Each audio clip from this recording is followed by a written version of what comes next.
Isaiah chapter 58 and verse 1. Cry aloud, spare not, lift up thy voice like a trumpet, and show my people their transgressions, and the house of Jacob their sins.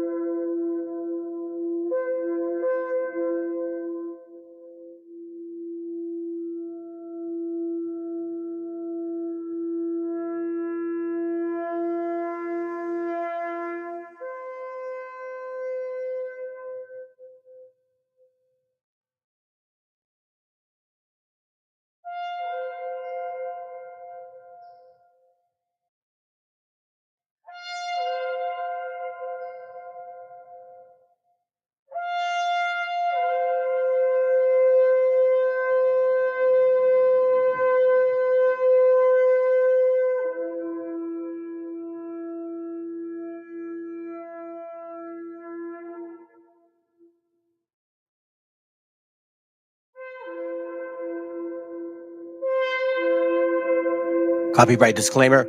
This content does not belong to Bible Chronicles or claim this intellectual property. The content provided today has and always will belong to the content owner. Bible Chronicles does not have any affiliation with the owner of this property. As mentioned, Bible Chronicles did not intend to make use of any material for the purpose of harvesting gain. However, Title 17 of United States copyright law states material and use can only be done when it's for theological or general educational purposes, and thus Bible Chronicles believes that this principal material falls under fair use, which honors protection under Section 107 of the same U.S. copyright.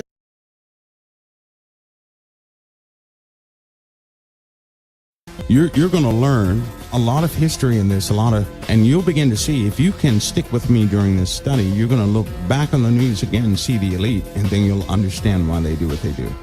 It is the basis of all secret societies. What we're reading right now is the root of all secret societies, every single last one. And it will begin to come out. Now, why is that important? I'll tell you why. Because you interact with those teachings of the secret societies every single time. Here's something you don't know. If you're not operating your life by the gospel of Jesus Christ, listen to me, you're operating by the teachings of fallen angels. You're operating by the teachings of fallen angels. Let me take this further. Why in the world would God say to love the world is to have enmity with God? Why would Jesus say that? Why would Jesus say, if you love this world, you have a deep separation from God? You're deeply separated. Why would Jesus say that? I'll tell you why. Because everything in this world that is established is not of the Creator.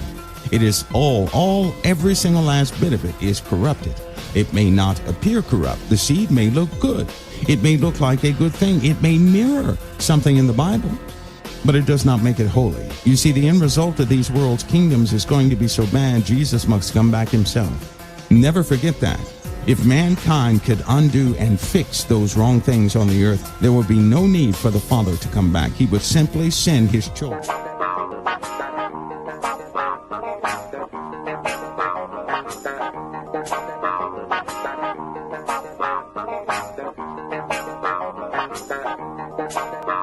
Fellow Americans. Right now, the COVID-19 vaccines are available to millions of Americans.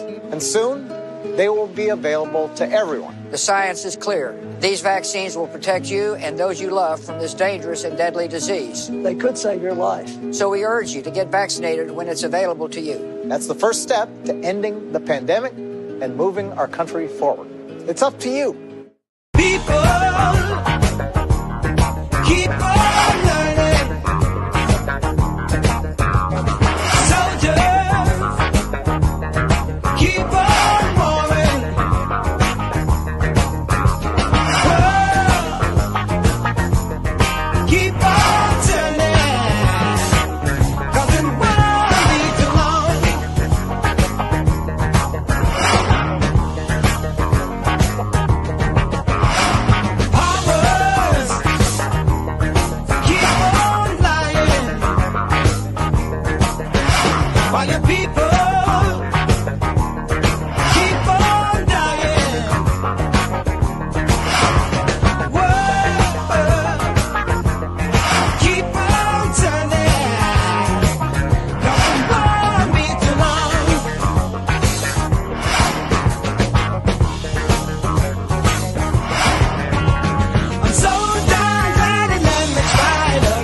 Buddhist, and Christian, at least 6.5 billion people are idol worshippers that according to the Torah do not have the right to live.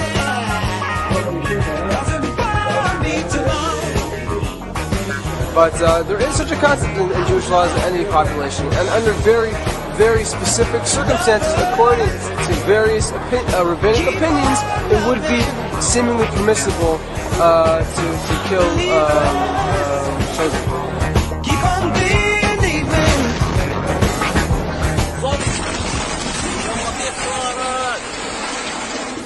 All of this.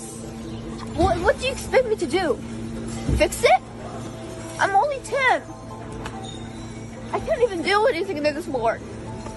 I just want to be a doctor or anything to help my people, but I can't. I'm just a kid. I don't even know what to do. I get scared, but not really that much. I do anything for my people, but I don't know what to do. I'm just 10.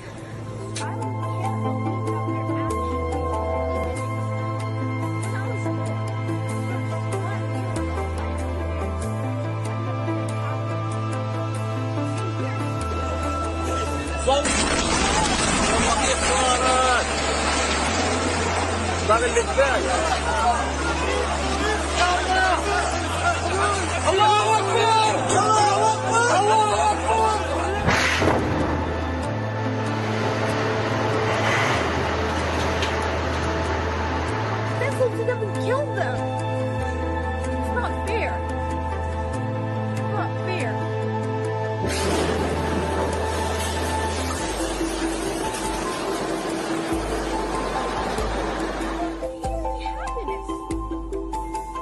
Kids are dying. Does that hate you? Does that hate you? Kids dying? Explosions in our house get us terrified because we don't know when we will die, when we will survive, when we will do anything. I can't believe the war. The occupiers are literally killing kids and parents are crying. Mothers can't believe their kids are dying. Kids in this house, she was in her parents' house. There was a 5-year-old kid, a 5-month-old kid, with his dad living inside their still house. I think the mother actually took the 5-month-old kid. When they went there, an explosion just went right to them. The mother and the 4 kids died, and the 5-month-old is still alive. It was a miracle for the 5-month-olds being alive, and also the father was not there, so he still also is alive. They're just kids. Why wouldn't you just send a missile to them and kill them? It's not fair.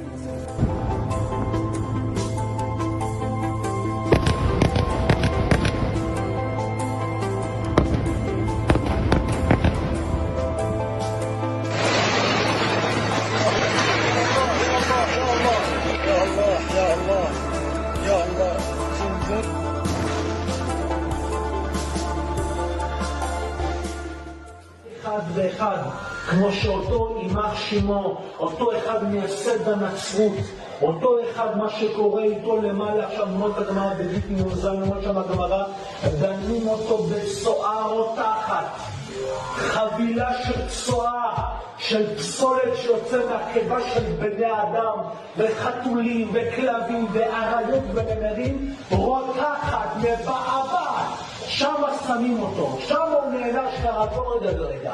זה ככה, וזה לא הבאתם, כל הכנסיות, כל הצלבים שלהם, הצלב הגדול הזה על הארו בברזיל, מתפוצץ לרסיסים, לכל העולם, וכולם יראו את זה, Vous allez le payer très cher, les Européens. Mais à un point où vous n'avez même pas notion de quoi on parle. Et vous n'aurez pas où fuir. Quand l'Italie disparaîtra, quand Edom, c'est pour ça que le QG de la chrétienté qui vient de Esav se trouve là-bas, quand cet endroit-là disparaîtra, et c'est ce que veut faire l'islam, il s'occupe. L'islam, c'est le balai d'Israël, sachez-le. C'est-à-dire qu'un jour, au lieu qu'on fasse tout le travail, et on voit Ishmaël pour régler le problème. quand il va débarrasser tout ça et que le va revenir chez nous, alors c'est Melech HaMashiach. Cette guerre-là, dans le monde dans lequel on vit, elle est nécessaire. Et pourquoi est-ce qu'elle est nécessaire? Parce que l'un va utiliser l'autre. Pour ne pas qu'Israël rentre en guerre, Akadosh Baruch Hu, Shtabar Shemolahad, dit le Chafetz Chaim, va provoquer que Ishmaël se lève contre Esav. Donc ce que vous êtes en train de subir en France, en Europe, qui fait tellement peur, ça devrait être pour nous la plus belle nouvelle de notre histoire juive. Enfin, on commence à s'y approcher.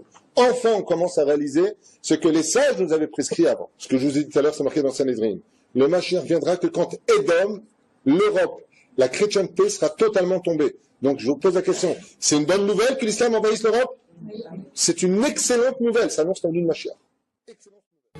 De grandes hécatombes se prépareront dans le pays d'Édom, Rome. C'est un jour de vengeance pour l'Éternel, une année de représailles pour la cause de Tzion. Tout ça c'est marqué dans le prophète Ishaïa. Et ce sera le monde juif qui va grandir, et que ce sera la nation qui elle va gérer le monde. La terre d'Israël, Akadosh Baruch Hu, il va l'attirer, le monde entier, ça sera Israël. Et Israël, ça sera Yerushalayim. Et la seule personne qui va dominer dans le monde, ça sera Be'ezrat Hashem, avec le Mashiach, cette pierre qui elle va grandir, ça sera le peuple d'Israël. To wipe out from among all the descendants of Esav, descendants of Amalek, male and female, young and old. And that is why Amalek is so terrible, and it has to be totally uprooted. Therefore, God tells us we should erase their memory, and we should eradicate them from the face of the earth. Who is Amalek? Amalek comes from Esav. Esav was a brother to Jacob. Esav, who in modern day terms is really basically, certainly one of them is America. Esav became Edom, which is a nation. Edom became Rome. Instead of it being Rome, it became Christianity. Christianity, of course, ultimately became Western civilization. So Esav today is really Western civilization. But the new Rome, the United States, Esav is Europe, the United States. The throne of God is incomplete until we destroy Amalek. Any nation that has that religion can be considered Esav. The audacity, the chutzpah, to destroy Amalek and to cut off the offsprings of the nation of Amalek. El autor viene a decirnos con mucha firmeza y gran convencimiento lo mismo que nos decía en el siglo XVIII el barón de Holbach, ¿no? Un filósofo francés de origen alemán. Si nos remontamos al comienzo, entonces hallaremos que la ignorancia y el temor crearon a los dioses. La fantasía, el entusiasmo o el engaño los adornaron o desfiguraron. La debilidad les rinde culto, la credulidad los conserva, la costumbre los respeta y la tiranía los apoya para que la ceguera de los hombres sirva a sus propios intereses.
I hope you guys can hear me. Bro. I don't know if you can tell, but I am a bit under the weather, they call it.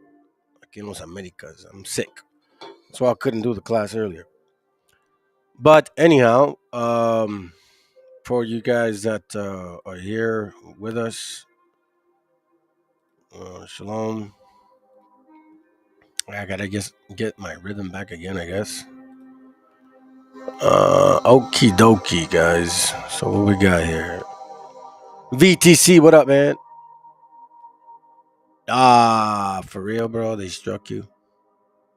Yeah, they suck. What up, Quam? Al, what's up, bro? It's crazy, by the way, family. I'm gonna show you guys some stuff today, and as you know, there is no. Well, I always tell you guys, you gotta have a foundation before you go into anything else. You gotta have a foundation, or else you will lose your mind. Which is why it is an excellent topic. Now, the reason I started off different was because I wanted to get that video in. It's a tremendous message, to be honest with you, man. Heavy duty. Now, the video also mentions a couple things before I forget. I want you guys to pay attention, because this is what this whole show, like Chicloso likes to call it still. What's up, man? Haven't forgotten about you, bro. It has to do with this. You see, in this chant, well, I'll say it like this. Al, if you're there, and you have some good scriptures about this topic. The word respecter, right? So Acts 10 and 34 says, Then Peter opened his mouth and said, Of a truth, I perceive that God is no respecter of persons. That includes your intent behind what you're showing, or whatever it is that you're studying. You should not be a respecter of things. If you really are welcoming this, how can I say it? Oh shit! If you really are welcoming this particular, I don't know, man. I mean, you gotta ask yourselves why are we even doing this? Like seriously, like this right here, this screen right here. You know, what's the point, man? A lot of us pick up this book and we read it and we study it like we think we are. And I say that like to include us all. You know what I'm saying? I'm not trying to be individual like here right now. Or I can speak for myself, but then again, I don't really work that way anymore. I used to. So, you know, I'm starting to perceive that some of us are approaching this in this manner. You know, we're still being somewhat Christians, to be honest with you. And the reason I showed the video earlier is because if you're not rolling this way, you guys are rolling in another realm, you know, another spirit, man. And I mean that because it's like, bro, we're surrounded by demons, to be honest with you guys. That's what I realize now. I mean, the very same demons will pick up this book and tell you that they're correct. For real. And it says it in the scriptures. Matter of fact, before I go there, let me go here real quick. Was it this one? Here it goes right here. 2 Corinthians chapter 11 and verse 14, it says, And no marvel, for Satan himself is transformed into an angel of light. Therefore, it is no great thing. Don't be magnified. Don't be impressed by the people that know the book. Therefore, it is no great thing if his ministers also be transformed as the ministers of righteousness, which is why I always say, read. If I show something, confirm it. I don't say believe me. I say, I'm going to do this. I don't know what you're going to do. That's different. Whose end shall be according to their works. So don't be surprised that the very same people that speak righteously, verse 13, will also be deceivers. For such are false apostles, deceitful workers, transforming themselves into the apostles of Christ. Which is why this is important. Deuteronomy 1:17. Ye shall not respect persons in judgment. You should not do that. No matter what. Hey, Cubile, Jeremias, buenos dias. What's up, bro? No matter what, you know what I'm saying? Even if it burns you as you're studying, because this is what I think Christians are afraid of. They read, they study, and then they find, oh shit, oh my God, I'm unsure about that scripture. It makes me feel weird. So they stop. At least I could say that. But I'm realizing that a lot of people that supposedly are in this quote unquote truth are the same way. Ye shall not respect persons in judgment, but ye shall hear the small as well as the great. Perfect scripture, bro. Ye shall not be afraid of the face of man, for the judgment is God's. The cause that I too hard for you. Bring it to me, I will hear it. So I'm not here to respect people's opinions or feelings and shit, you know? I'm studying and I'm reading, and some people put things to question, and I said, you know what? Let me reassess my approach here. Maybe I'm wrong. And you know, it's funny, man. I sometimes enjoy being right. You know, I'm just gonna be real with y'all. I sometimes enjoy being right. I most of the time don't, because I'm not here to cause issues.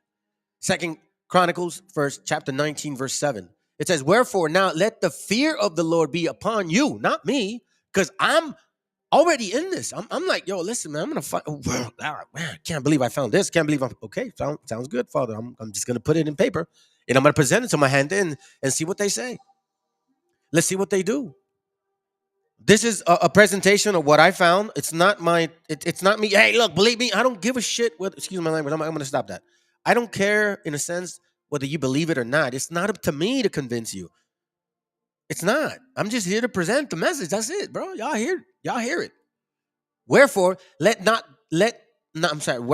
let the fear of the Lord be upon you. And this includes all of us, not just me, not just y'all. I mean, every single one of us, man. Why are we in this book? What is our real intent? Are we really about repenting? Or are we trying to prove a point? Take heed and do it. For there is no iniquity with the Lord our God, nor respect of persons, nor taking of gifts. Which is why when you see these camps, side point, and they're taking tithes, it's a very influential, powerful thing when you're dealing with type of economical, spiritual demon, because that's what it is. Economical, spiritual capitalism. That's what we're at. That's what we're battling. Like I said, you're gonna find out that we are surrounded. We are basically in the matrix, I guess you could say. You know what I mean? I mean, really, man. So my job is to read and maybe be as sincere as I can be in my findings, and then you guys determine it. But you know what, man? When it smells like a duck and it quacks like a duck and it looks like a duck, it's a freaking duck, man. Shit, you know what I'm saying? Excuse my language. Okay, I'll go as far as saying shit. I'm not gonna get away from that. I really work hard on not cussing. Trust me, fam. 2 Israel chapter 15, verse 20. So let's kind of start with the session real quick. It says, behold, saith God, I will call together all the kings of the earth to reverence me, which are from the risings of the sun, from the south, from the east, and Libanos, to turn themselves one against another, and to repay the things that have done to them. Now, you know, before when I read this, I was like, man, you know what I mean? And you could kind of visualize people fighting, whatever, kind of like the videos we see. As a matter of fact, I'll show you one. I'll give an example. Excuse me, all right? I have to cuss a little bit here and there. Let me read it again. Behold, God said, God, I will call together the kings of the earth to reverence me, which are from the risings of the sun, from the south, from the east, and Lebanon, to turn themselves one against another, and to repay the things that they have done to them. Now, you know who those them are. Now, we know now, currently speaking, we know what's going on already, man. We know this is no joke, you know? This is obvious right here. This is plain and simple.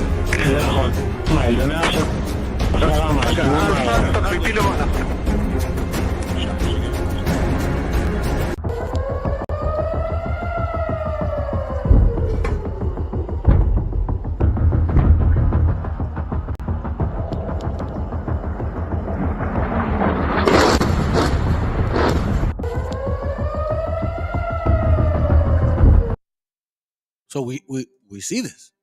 This is clear. It's clear as day. There's no denying it.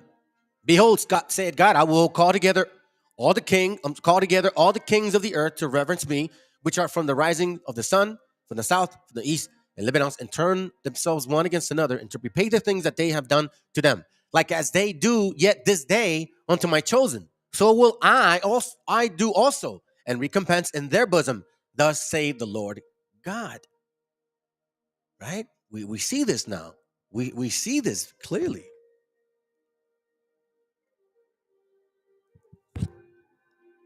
My right hand shall not spare the sinners, and my sword shall not cease over them that shed innocent blood upon the earth. Now we saw the little girl crying. You know what I'm saying? We saw that, man. It's like 10 years old, bro. 10 years old. The fire is gone forth from his wrath, and hath consumed the foundations of the earth, and the sinners like straw that is kindled. I don't know if that's really the case. Some people are dying. It looks like innocent people, children, mothers. I'd hate to be in that situation. I ain't gonna lie to you. Now let's go back a little bit here so you can kind of see. We see that over there across, right? But we're seeing this here too. Now, I'm going somewhere with this, so walk with me here. You know what I'm saying? And as I mentioned before, we're surrounded by demons.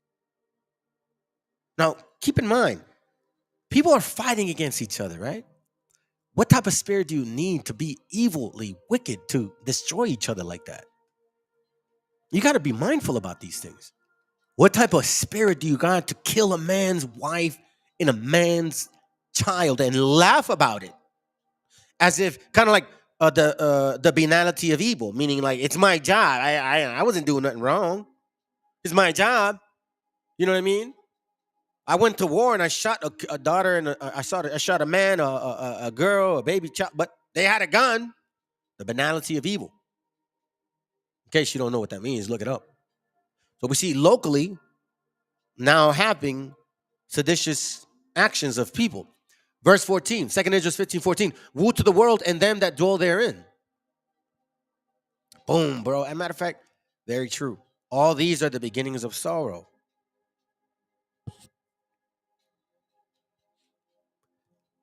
Excellent. For the sword, woe to the world and them that dwell therein, as well as Matthew 24:8. All these are the beginnings of sorrow, right? For the sword and their destruction draweth nigh. Hello? And one people shall stand up and fight against another, and swords in their hands. Now we're seeing this. For there shall be sedition among men, and invading one another. They shall not regard their kings nor princes, and the curse of their actions shall stand in their power. Which we see, like one example. DC police are right pushing here. out Look, new images. now we know that in Jubilees 10, speaking of a particular, seditious nation, and that's not my emphasis right now, but we're using the word to give you an example. Let's continue. Of the suspects wanted in robbing a CVS and Navy Yard. Take a good look at your screen because there are a lot of suspects and some are hard to make out here.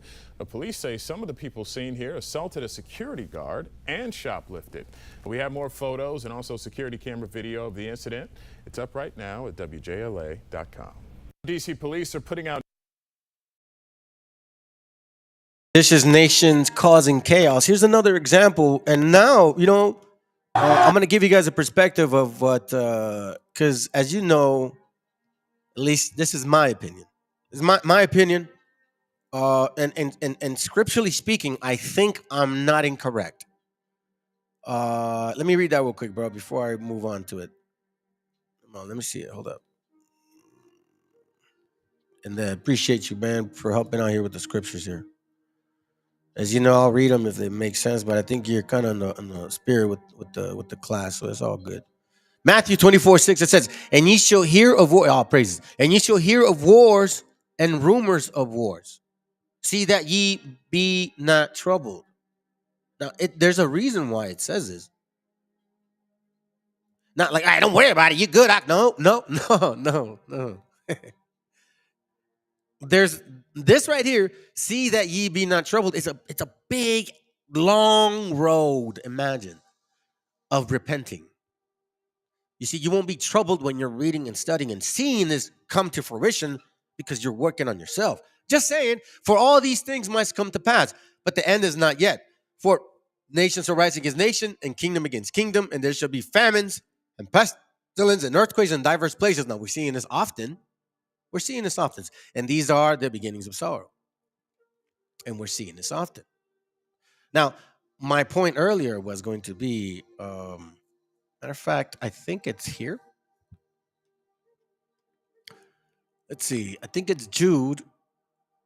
Let's see. So hold on. Okay, here goes. Jude 121. Now, maybe one of y'all can help me elaborate on this, or maybe open up a little bit more scripture to precept my point. Okay. Jude 121 says, "Keep yourselves in the love of God, looking for the mercy of our Lord, the Meshiacha, unto eternal life." Here, matter of fact, I think the Sefer says them in that way. Keep yourselves in the love of the Most High, looking for the mercy of the Most High, Yahoo, Shemashiach, until the eternal life. And of some, have compassion, making a difference. Now, the reason I'm saying this is because when you're, at least my opinion, when you're showing certain things about, if you say, our people, quote unquote, you got to kind of broaden up, because you have to be able to answer in a variety of fields, right? You know what I'm saying? Because in some, you're going to have compassion, patience, meaning, okay, maybe you don't understand this side of what I'm seeing. Maybe. And others say with fear, pulling them out of the fire, hating even the garment spotted by the flesh. Now, it doesn't say hate the person, right? So, what I mean by this is this. You see, I go a little bit outside my circle, because a lot of where's it at? A lot of what's going on can help you answer and help you see, kind of understand what the issue is. So here, we're going to fast forward this, and it's talk. I'm way over here, the president of Mexico, he's talking about how the nerve of a certain type of people, the nerve of them, right? The nerve of them to come and tell another country how to run their shit, so to speak. Remember, I said I would only say that word.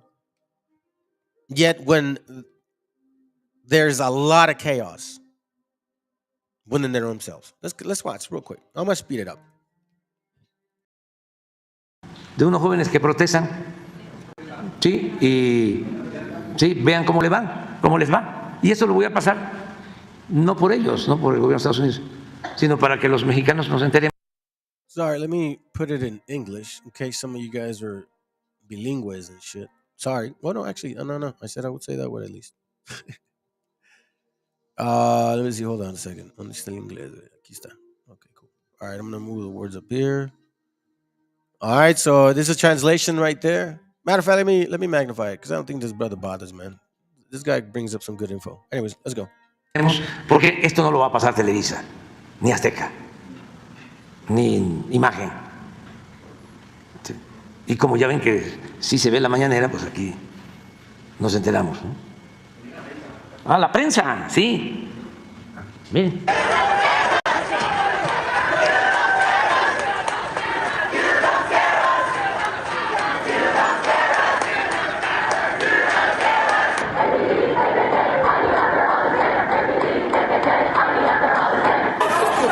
Miren nomás.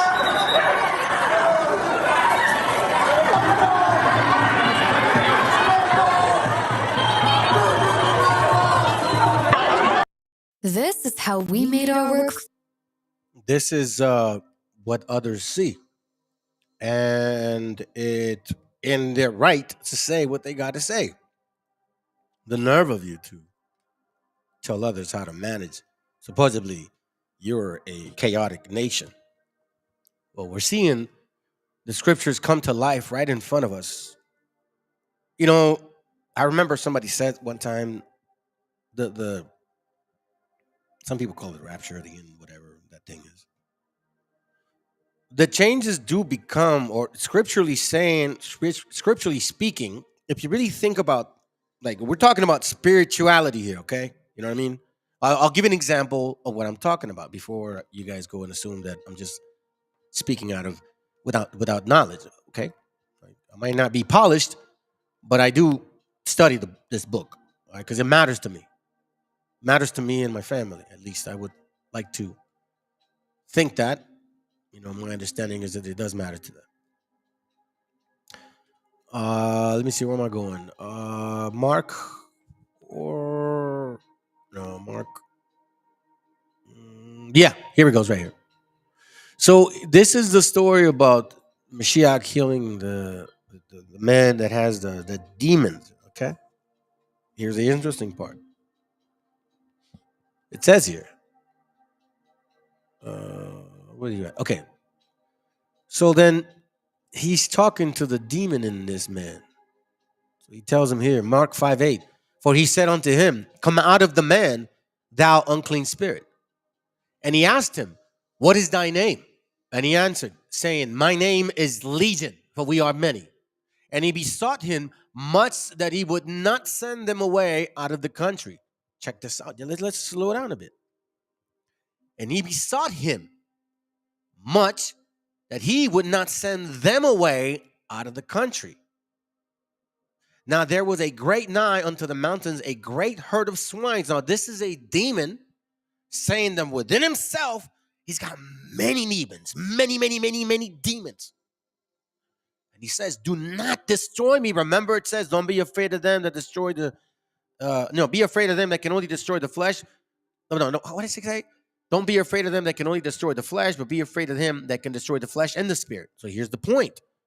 So this demon, who's carrying massive amount of demons, is telling him, do not destroy me. He's about to show why. Now there was there nigh unto the mountains a great herd of swine feeding. And all the devils besought him, saying, send us, now he switches, into the swine, that we may enter into them. And forthwith the Meshiach gave them leave, and the unclean spirits went out and entered into the swine. And the herd ran violently down a steep place into the sea. They were about 2,000 and were choked into the sea. Now, some of us are like, well, what the hell what was that for? Why would these demons say, hey, listen, put me in those damn pigs? Right after that, they go and commit suicide, basically, right? Why? Because of this. That's why I tell you, man, you are surrounded. We're surrounded by demons. That's a plain fact. And when you are an unclean spirit, meaning you are sinning, you're welcoming these spirits in your flesh. You're just like a pig. Check this out.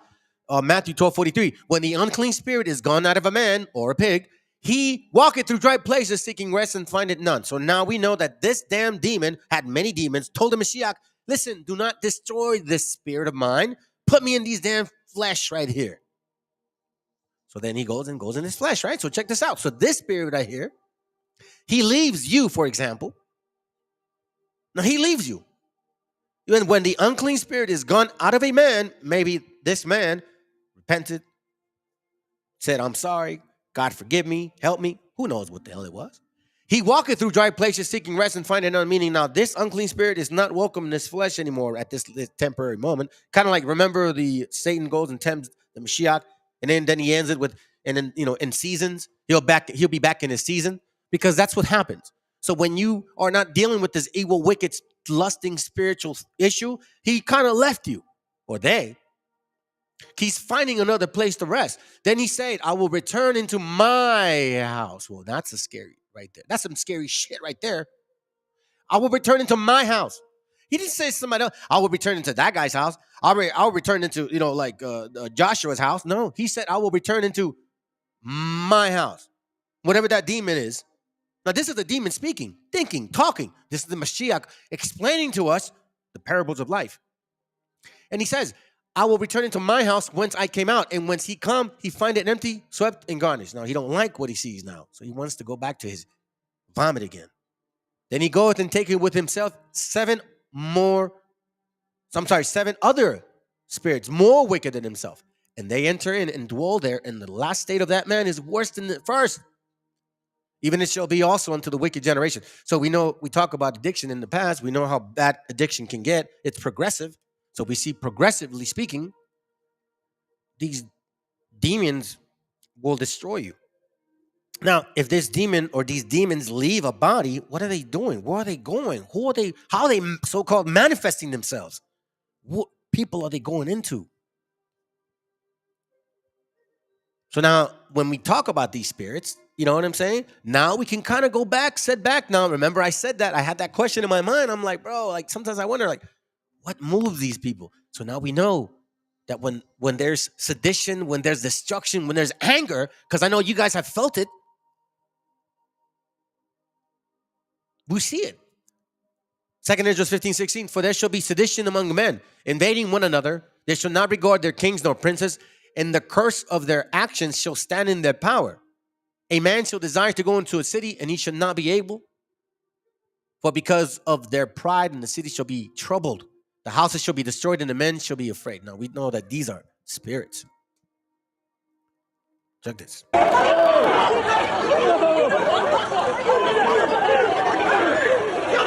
Ve la prensa. Está en la prensa.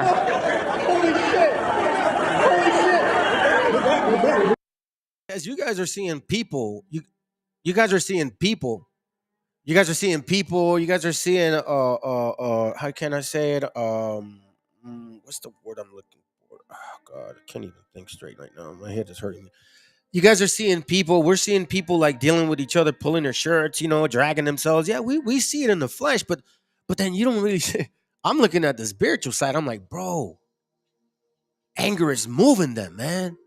Anger is destroying them. Because you know what? I was feeling it. So I'm speaking from experience. Like I was feeling these demons. Here's why also I took a break, by the way, fam. Because my son was getting really affected. And in the last week, a lot has changed in his spirit because a lot of things that happened in the house. And right now, the demons aren't hurting him anymore because he was hurting himself. So that's why I come to the conclusion that we're in a world of demons.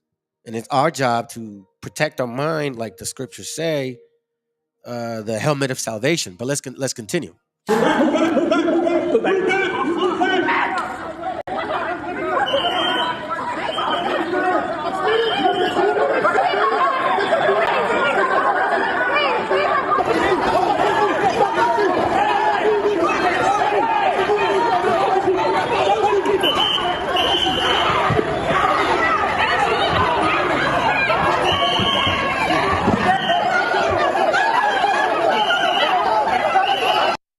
You can just feel that anger, man. You can sense that anger, that demon that's surrounding them, bro. And I can imagine these demons like kind of laughing at people, like, you know what I mean? Like wicked laugh, man. A wicked laugh, man. Wicked laugh. Excuse me, I'm coughing.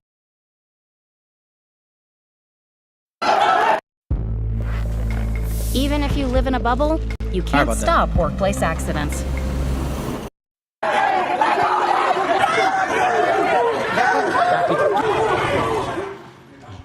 Nada más para una idea. Eso es ayer.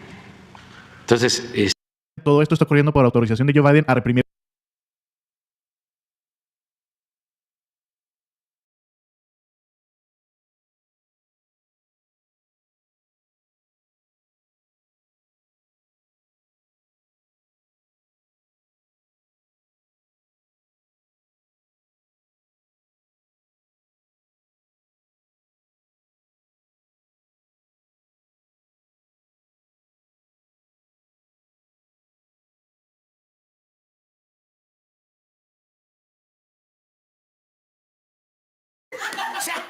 A ver.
Thank you. Appreciate it, bro. Thank you. Thank you so much, man. Thanks for the heads up.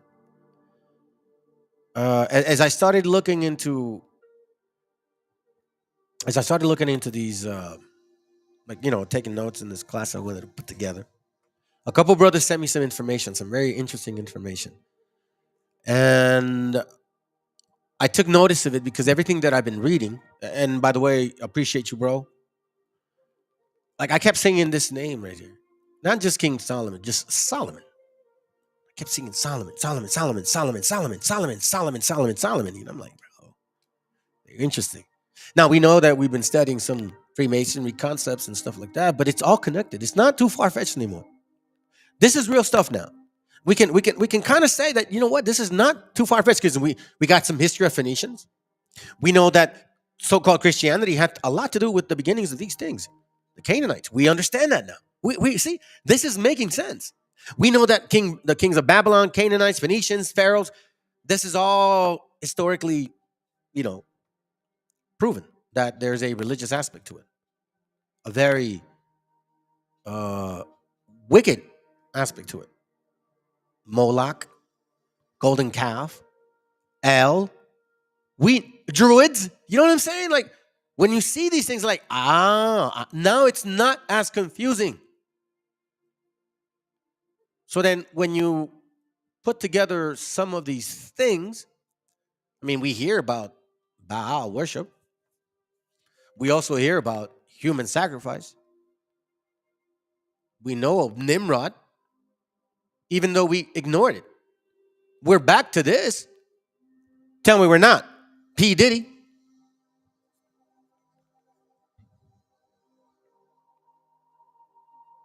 I mean, it's shit. Some people bugged out by studying this right here. Yeah, some people bugged out. That's what I say. You can't look if you're not rooted and you're doing drugs, thinking that that's where the spirituality is. You're gonna get lost in the sauce. I want to point something out real quick since we're on this topic. Check this out. 1, 2, 3, 4, 5, 6, 7, 8, 9, 10, 11, 12, 13.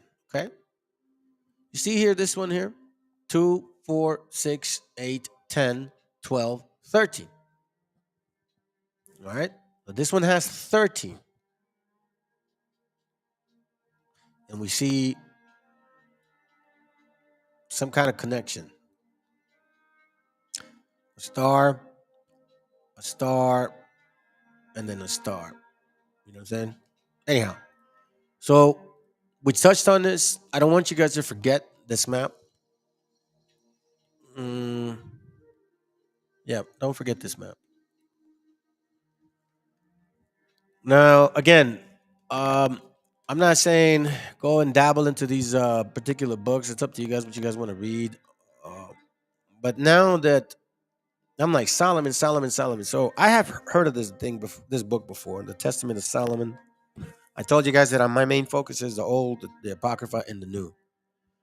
But every now and then, I'll maybe consider reading something that somebody suggests. Now, the reason why I'm sharing this with you is because I was not talking to this brother at all. Not because I didn't want to. We were just, kind of missing each other. You know what I'm saying? Like he'd call me, I'd call him. We just kind of miss each other. He'd text me, I'd text him, whatever. And out of nowhere, he sends me this. And it's literally about this topic. So let's read it. Okay? Because I don't think this is far-fetched anymore. So this is from the Testament of Solomon. And if you guys remember the book of Enoch that I showed you, here, matter of fact, let me show you guys. Let me show you something. Book of Enoch. I think I showed it to you. I don't know why I don't have the link anymore. Let me see if I can find it real quick. Let me go to the end. This is the end. This is the end. Hold on a second. Maybe it's here. It's way at the end, man. It's way at the end. Nah, bro, I can't even freaking find it. Dude, give me a second here. I'm trying to get it here. Let me see. Hold up. Give me a second, family. I thought I had this already in my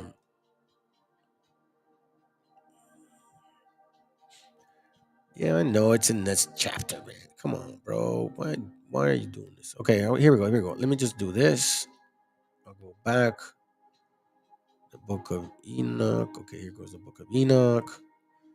Oh, it's gonna put me there. Okay, so fine. I'll go here. I don't know my give me a second, man. I don't know my Roman numbers. What is that? Numbers. 104. All right, cool. So then let me go back. So if that's 104, 3, 2. There it goes. Let's see. What a nerd. You know what? Let me just say it. All right, my apologies. I don't want to lag on this, but in Enoch it talks about how he's going to open up the books of joy. He's going to guide you guys. Da da da da da. You know, I'll bring it up another day. But that's not here or there right now. Let me just read this. All right. So it says here. Now remember, we're talking about demons. We're talking about surrounding. We're talking about what we're dealing with now. Let's kind of go beyond this fleshly stuff that we see. We're seeing like anger, hatred, even between us, right? But what's moving us? Check this out. Again, it's called the Testament of Solomon, and this is number 14. It says, "And when I saw the prince of demons, I glorified the Lord, maker of heaven and earth. And I said, Blessed art thou, Lord God Almighty." Now, this is Solomon speaking to the Most High. So this is so far what I'm getting, okay? "Who has given to Solomon thy servant wisdom, the assessor of wise, and has subjected unto me all the powers of he that all unto me all the power of he devil. And I questioned him." No, I guess it's not. "And who art thou?" The demon replied. I'm sorry, this is the demon. "I am Beelzebub, the exart of the demons. And all the demons have their chief seat close to me." So this is Beelzebub talking about the power that he has over people. Over the demons. "And it is who makes manifest the apparitions of each demon. And he promised to bring me in bounds all the unclean spirits, and again glorified God of heaven and earth, as I do always give him thanks." So now, he's speaking again. Let me not lose you guys. "I then asked of the demon if there were females among them." So here's the interesting part. Here's where it gets interesting. "And when he told me that there were, I said that I desired to see them. So Beelzebul went off at high speed, brought unto me Onesculus, that had a very pretty shape, and the skin of a fair-hued woman," meaning a dark-skinned woman. "And she tossed her head. And when she was come, I said to her, Tell me, who art thou? But she said to me, I am called Onasculus, a spirit of wrath. Saptai Saturn." Do not forget this. Sabbath, Saptai, Shabbat, Saturn. So just to let y'all know, if you're using that word, be very careful. "Lurking upon the earth." So this woman is lurking upon the earth, a spirit, so to speak. "There is a golden calf where I lie." Where is the golden calf? Where is a golden calf? In America.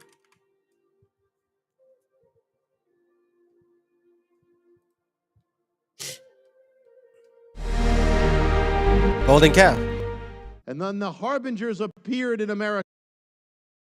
It's not the point. Point is, there's a golden calf. Where? In New York.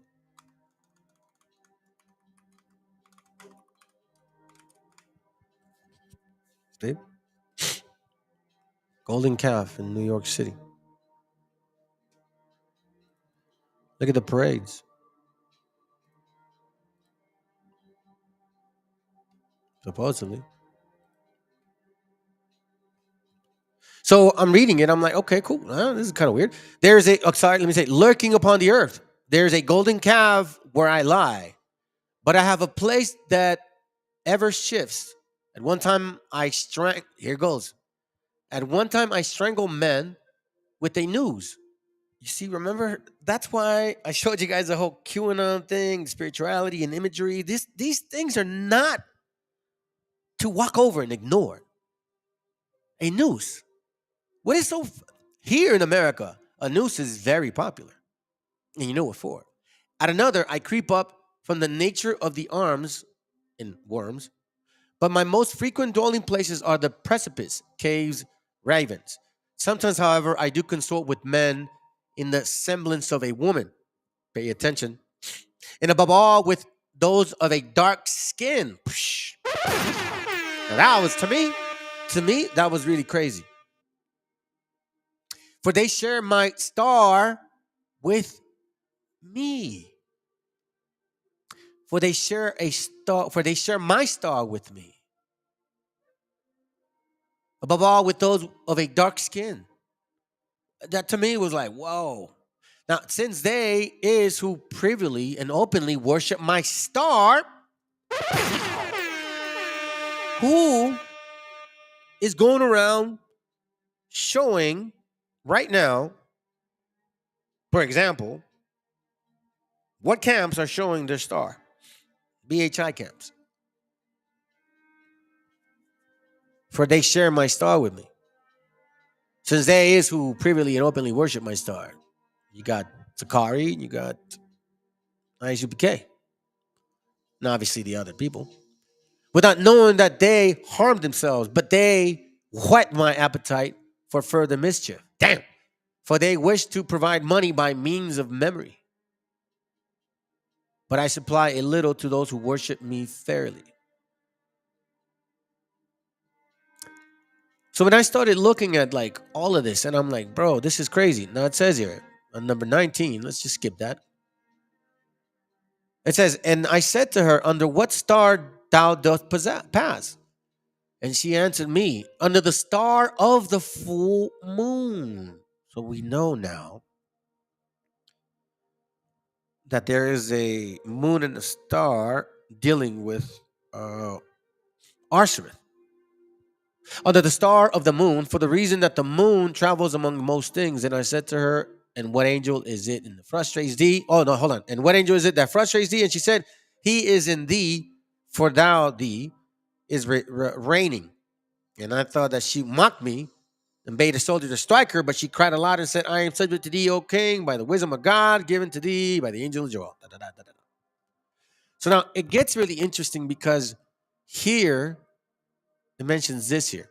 Now I know the brother that sent me this, he wasn't aware of this, but I tripped out on it because here, check this out. So then it says here, and I at once bade another demon to be led unto me, and instantly there approached me a demon, Asmodeus, bound, and I asked him, who art thou? But he shot me a glance of anger and rage and said, who art thou?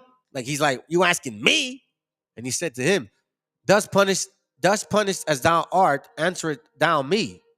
But he with rage said to me, but how shall I answer thee?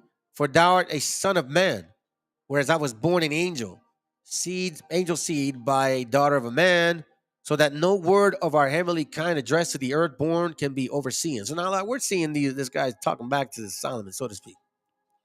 But see, I'm not so much interested in this whole conversation. You know, you can find out if you guys want what this is talking about. But this right here, this thing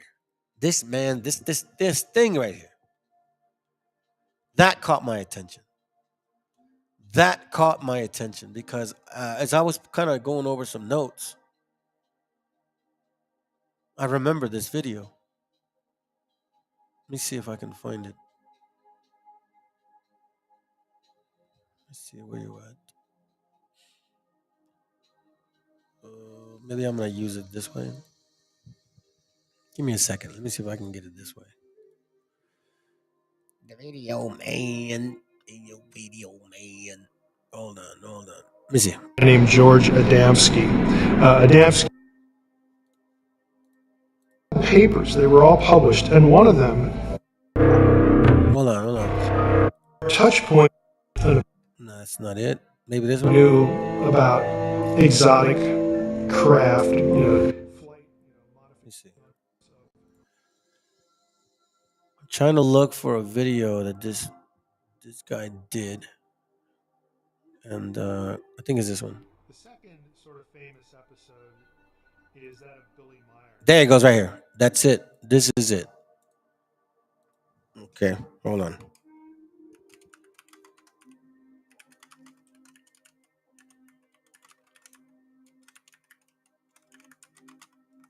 Let me just save it real quick.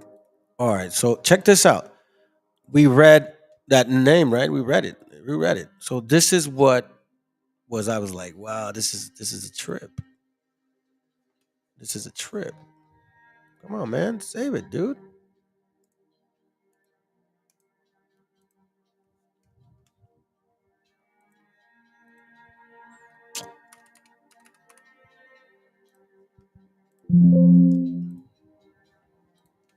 Give me a second. How come it doesn't want to save it? Oh God. All right, check this out. Check out the name. The second. All right, so we read here. All right, we read here. Asmodeus. Okay, this is not a joke. So now there's a conversation. Now, again, the whole point of this class here is to show you that we're surrounded by this stuff, man. No matter where you turn, so you got to be very mindful what you're doing, what you're thinking, the things that you're saying. You know what I mean? What you're celebrating. Like all of this stuff matters, man. Yeah, that's right. It says it's exposing the here. Let me go. Sorry, man. I'm sorry. I'm kind of getting into it here. My bad. Amos 5:26. But ye have borne the tabernacle of your Moloch and him your images, the star of your God, which ye have made to yourselves. That's for sure, bro. The tree is known by its fruits. People behave like whomever they worship. That's very true. Moloch is Saturn by another name as a god of money. He emphasizes the materialism of Saturn, the god of money. Moloch, the god of money, right? Let me see. Moloch, the god of money. Is that true? Oh, wow. Save that. Hold on a second. Let's move on real quick. Let me not forget this here. Because this has to do with a scripture that I have over here. Which, let's see. Oh, this is beautiful, bro. Perfect. We're moving along, man. We're moving along. Moving along. We don't miss a beat. Don't miss a beat. All right, here we go. Here's the video. So let me finish. As a god of money, he emphasizes the materialism of Saturn. More grotesquely, he is known as the god who demanded child sacrifice consumed by a furnace insatiably. Now, it's very true when you're talking about what this guy is asking for. So let's watch this real quick. This is a trip. Watch this. Sort of famous episode is that of Billy Meyer. This actually happened in Switzerland, but it's gotten a lot of traffic in the wider UFO community and over here as well, because Meyer was the guy whose pictures, again, alleged pictures of alien craft, wound up on the cover of National Enquirer and other things like that. And they looked really spectacular. It's kind of a case of that looks too good to be true. Meyer was supposedly contacted by a female alien, of who, of course, was good looking. And her name was Semjaza, S-E-M-J-A-S-E. That is strikingly close to the Shemyaza with a Y, or the Shemkaza of First Enoch, who is a demon. See? You see what I mean? Now you see what I'm saying. He, in Shemyaza, is in Enoch as well. And then when you go up and you look at what this demon does, Beelzebub, how he controls other demons, and he has, hey, do you have other demons that are women? Yeah. So it says here in 16. I asked of the demons if there were females among them, and he told me that there were. I said that I desired to see them. So Beelzebub went off at high speed and brought unto me Onusculus. Now, at high speed, that's like that Marvel comic shit, man. You know what I'm saying? Be careful. And brought unto me Onusculus that had a very pretty shape, the skin of a fair-hued woman, and she tossed her head. I don't know what that means. So it just gets very, very interestingly tricky. Because the deeper you go into these things, the more it starts to make sense. So now, let me show you this real quick. This is from a book called The Gods of... The Return of the Gods. Okay?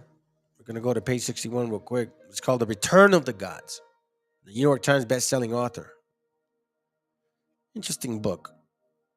Let's go skip all this here real quick. So on page 61, based on this here, okay? Chapter 12, it says, the molten beast. Baal was a good... Oh, hold on. Let me make it big. Check this out. Let's read. Baal was the god of prosperity. You see what I mean? You were right, bro. You were 100% correct. The god of prosperity. As the lord of rains and fertility, he represented increase, gain, and profit.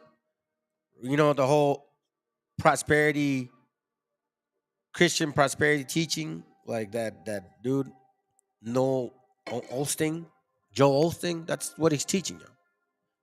So that's why when the initial video said, listen, man, family, I'm telling you, man, it's like 2 Israel 7 says, water on the left side, fire on the other, man. It's like, you just need to be very careful. This is no time to play no more. Because there's a lot of people that are going to mislead you. The belief that he could bring fruitfulness to one's field and vineyard was among the strongest of his appeal and weapons in his battle against the God of Israel. Woo! Damn. American Idols. The lure of Baal had always been a present danger in American culture. For any nation so blessed with material prosperity as was America, there would always be the risk that its prosperity would become an idol, that it would turn the God of increase and gain. That's always what it's been. But with America's departure from God in the late 20th century, the spirit of Baal became ascendant. Well, no, it's always had it. Look back at 1776, dummies. Unlike the ancient apostasy, the spirit would not be centered on the fruit and yields of the earth, but on their modern equivalents. Let me skip that. The spirit of Baal could not be contained in the halls of business. It was everywhere. America pursued money, served money, were driven by money, and worshiped money as much as the ancients had worshipped their idols. American life became increasingly monetized. The spirit of Baal even went to church. As in ancient times, when Baal worship was added to the worship of God, so now the doctrines of Baal, the pursuit of material prosperity, personal gain, and success above all things, invaded the sanctuary. So what could have been a protection antidote against the invasion was compromised. I mean, we're seeing it with P. Diddy and what's his name? T.D. Jakes. All these priests, black and white. Baal was typically portrayed as a bearded, helmet figure holding a spear of lightning in his upright hand. Some of his images show the horns of a bull coming up from the head in his helmet. Baal's preeminent symbol was the bull. You see that? The bull. The bull embodied his power and his connection to fertility. So his idols came in the form of the helmeted man, but also in the form of a bull of metal and clay. Now we see some movies where they have a helmeted man with horns. We saw them.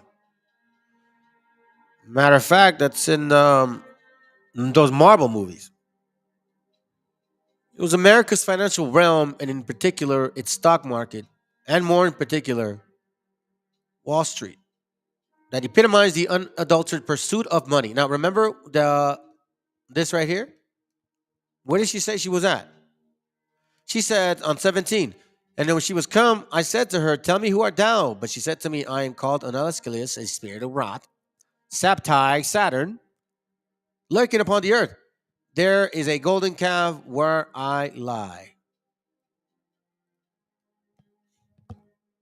was America's financial realm, and in particular, a stock market. That's where the golden calf lies. And more in particular, Wall Street. I told you. They epitomized the uneducated, the unadulterated pursuit of money. It was there that the spirit of Baal, as it related to the nation's yield and prosperity, most clearly manifested. The prosperity of the stock market had long been tied to the prosperity of America as a whole.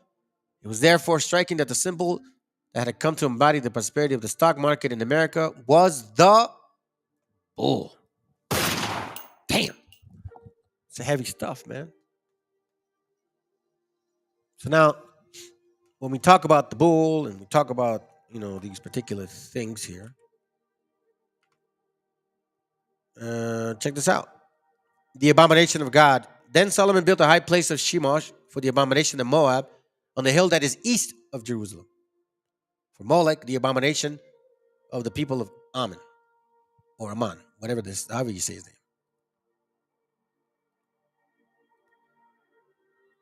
Eastern religions.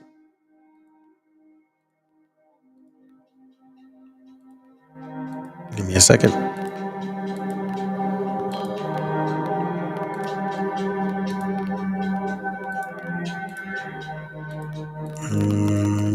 I'll find it later.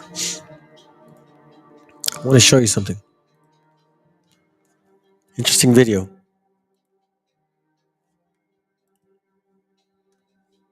Let me see.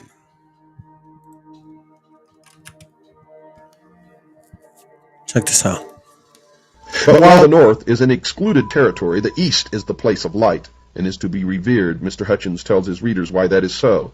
Quote, the east, the source of light and thus knowledge, unquote. Albert Mackey quotes Etienne Francois Bazat, a French Masonic writer, in his encyclopedia. Quote, the veneration which the Masons have for the East bears a relation to the primitive religion whose first degeneration was sun worship, unquote. Rex Hutchins then tells his readers that the Masons deploy lights around the lodge room during the initiation ceremony for the 25th degree, called the Night of the Sun, and he writes, quote, the ceiling should be decorated to represent the heavens with the moon, the principal planets in the constellations Taurus and Orion. A single powerful light, a great globe of glass representing the sun, is in the south. In a physical sense, the greater light comes from the sun, and the transparencies provide lesser light. Symbolically, the sun, or great light, is the truth, and the lesser lights are man's symbolic representation of truth, unquote. Mr. Mackey further discusses this rite of circumambulation, as he calls it in his encyclopedia. He says that the rite, quote, exists in Freemasonry. The people always walked 3 times round the altar while singing a sacred hymn. In making this procession, great care was taken to move in imitation of the course of the sun, unquote. He then assisted the reader with understanding this practice in the Masonic temples. Quote, this rite of circumambulation undoubtedly refers to the doctrine of sun worship, unquote. However, in another of the books that he wrote, Mr. Mackey directly states that the rite is connected to sun worship. This is what he wrote in a book entitled Manual of the Lodge. Quote, the circumambulation among the pagan nations referred to the great doctrines of Sabaism or sun worship, unquote. Sabaism is defined by Mr. Mackey in his encyclopedia as, quote, Sabaism, the worship of the sun, moon, and stars, the host of heaven. It was practiced in Persia, Chaldea, India, and other Oriental countries at an early period in the world's history, unquote. He then added this rather cryptic comment, quote, and although the dogma of sun worship does not, of course, exist in Freemasonry, we find an allusion to it in the rite of circumambulation, which it preserves, unquote. Now one can understand what Mr. Mackey meant by that comment. The Masons do not worship the sun. They worship the sun, with a capital S. So he was telling the truth, but concealing it in a symbolic language, for he wrote sun with a small s. You have to understand the symbology of the mystery schools, or you will never understand anything, dear listeners. Mr. Hutchins then volunteered the information that in the 12th of the 32 degrees, the rite of circumambulation is preserved, and he writes, quote, in all the Scottish rite degrees thus far, the candidate has made 21 prescribed circuits around the altar. This degree adds 7 for a total of 28. And this practice, called circumambulation, is derived from the ancients and existed among the Romans, Semites, Hindus, and others. It is thought to have been a rite of purification, The sun was believed to travel around the earth. The initiates imitated the movement of the sun when they made circuits around the altar, unquote. Furthermore, dear listeners, in the ninth degree, other symbols of the sun are involved in the ceremony, and Mr. Hutchins tells his readers, quote, after the obligation is taken, the 9 candles of yellow wax are lit. Yellow is representative of the sun, hence light and knowledge. In the 10th degree, further symbols representing the sun are utilized according to this author. Quote, there are 3 sets of 5 lights.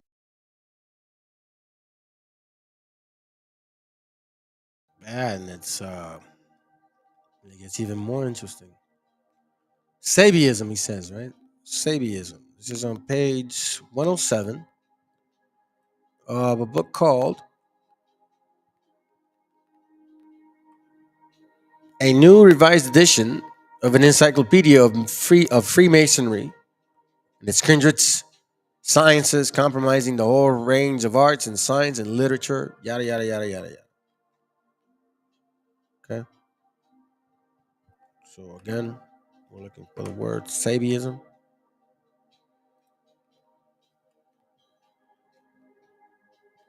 Sabiism, right? See it right there a few times. Fire worship in one case. Let's just kind of read it real quick and kind of see what this means. Sabiism, or the worship of the stars, was one of the earliest deviations from the true system of religion. You see, one of the earliest deviations. When we see now that people started deviating from the true knowledge and understanding of the Most High. Now, scripturally speaking, I think we've been told not to do this, right? Didn't he say it, I think, in Deuteronomy 17? Yeah, I'm going to touch it soon. I do have it written down. So let's read. Sabiism, or the worship of the stars, was one of the earliest deviations from the true system of religion. So again, if you're, look, whatever star you got, man, you got to really wonder, like, what the hell are you doing? You got stars associated with Beelzebub, which is associated with Canaanites, which is associated with Baal. You telling me you still want to be represented by a star? Whether it's 5 or 6 or 7 or 8, star is a star, regardless of how you see it. Sabiism, the worship of the stars, was one of the earliest deviations from the true system of religion. One of its causes was the universally established doctrine among the idolatrous nations of antiquity that each star was animated by the soul of a hero god who had once dwelt incarnate upon earth. Hence, in the hieroglyphical system, the star denoted a god. To this signification, allusions is made by the prophet Amos. Here he goes. Hello. When he says to the Israelites while reproaching them for the idolatrous habits, but ye have borne the tabernacle of your Moloch, the Cheam, your images, the star of your God, which ye made to yourselves. This idolatry was early learned by the Israelites from their Egyptian taskmasters, and so unwilling they were to abandon it that Moses found it necessary strictly to forbid the worship of anything that is in heaven above. Deuteronomy 17, might as well just go with it now. You know what I'm saying? I mean, might as well just go with it and read it. You know, apparently we need to educate ourselves once more. Apparently we do.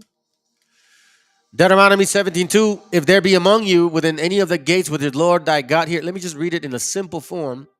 Suppose that you hear that in one of your towns some men or women have sinned against the Lord and broken his covenant by worshiping and serving other gods, or the sun, or the moon, or the stars.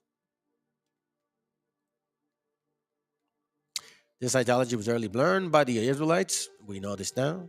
Moses found it necessary strictly to forbid the worship of anything that is in the heaven above, notwithstanding which we find the Jews repeatedly committing the sin which had been so expressly forbidden.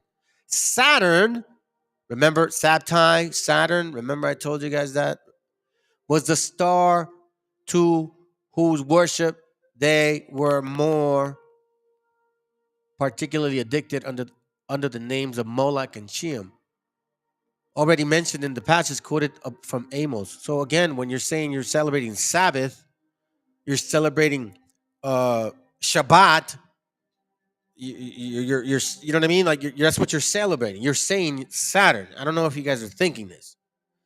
everything matters. The planet Saturn was worshipped under the name of Moloch, Milcom, by the Ammonites, the Canaanites, the Phoenicians, then the Carthaginians, and under that of the Chium by the Israelites in the desert. Oh, I got you, sis. Don't worry, I got you. That's in here. That's in here too. Saturn was the worship among the Egyptians under the name of Riapham, and it is called in the Septuagint Rephaim. And Stephen, quoting the passage of Amos, says, "Ye took up the tabernacle of Moloch, the star of your god Rephaim." Acts 7, right? I think your brother had showed it. It's Acts 7:43. We see it right here. That's why I didn't read it, bro, because I saw it coming. You know, hey, I play chess, man. I play chess, bro. You know what I'm saying? As I'm presenting, my mind's thinking ahead already. You know what I'm saying? I'm just saying that's how it works. You know what I mean? Thank God I can think. So now we see this Sabiism it is real. So now check this out. Maimonides thinks that when the Lord ordered Moses to tell the people that he sent him, he did not mean that he should not only mention his name. For if they were already acquainted with it, he told them nothing new, and if they were not. So in those times, Sabiism being the predominant religion, almost all men were idolaters. Maimonides, you guys need to look him up. Again, I'm showing you what I found, and you guys decide what applies to you. If you want to keep calling these people tu gente, way, pues you keep calling them your gente. The Kabbalist says that, so to speak, the Kabbalist says that Ehi is the crown or the highest of the Sephiroth, and that is in the name that was written in, and that is the name that was hidden in the most sacred places of the tabernacle, meaning the name of the Most High. The name of the Most High.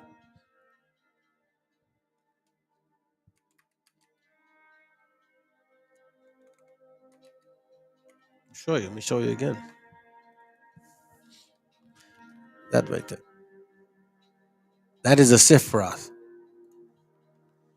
You don't want to know? Sit for watch. See? That is a Sephiroth. This is a Sephiroth.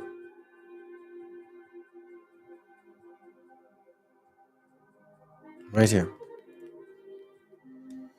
Okay? That's the Sephiroth. So you're talking about Kabbalah, you're talking about Talmudist, okay? You're also talking about Mohammedi's, Sabiism,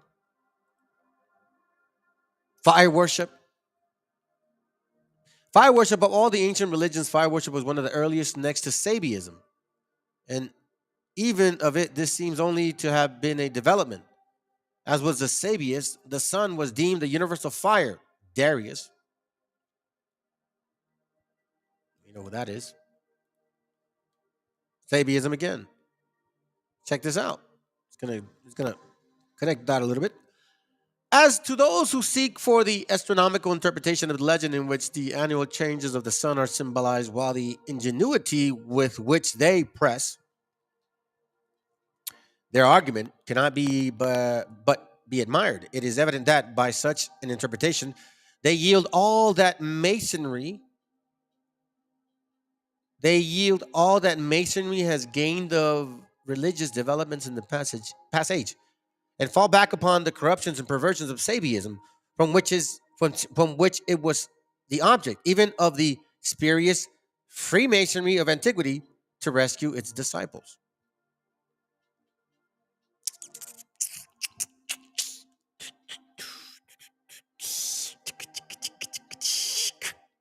Now, the reason why it gets even more interesting is because we're just getting started.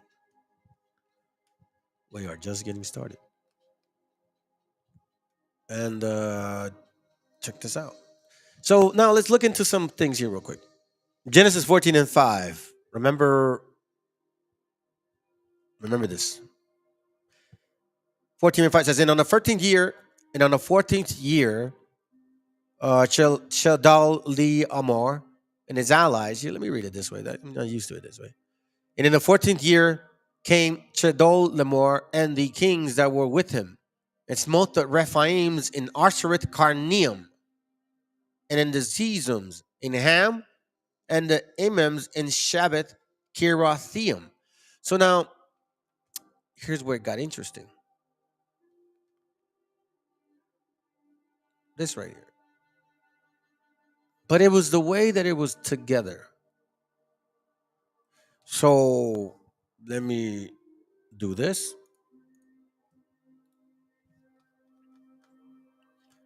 Let's go to Genesis 14, 5. And I'm going to point this out to y'all.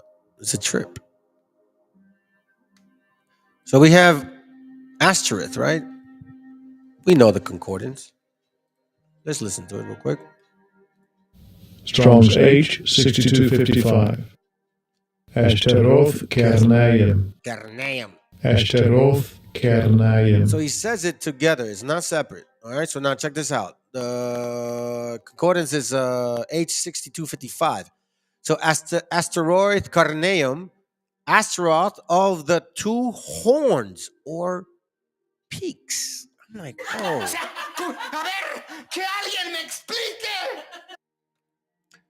Two horns or peaks. That reminded me of something a brother has sent to me. I think I still may have it. Give me a second, family. The brother sent this to me, and I forgot to add it, and I just remembered. And the reason why I wanted to include it was because it was a song. And I didn't think that. I mean, I thought it was. I just like it connected to what I was actually reading. Let me see if I can find it. My brother sent it over to me. Give me a second. Hold on. Bear with me, family. This is interesting because when I read this, and I might have lost it, to be honest. But it was a song. Let me see. No, it's not it. It was a song. Man, maybe I won't get it. Well, it was a song, and in this song, it was in their language, and it had the star. It had two peaks.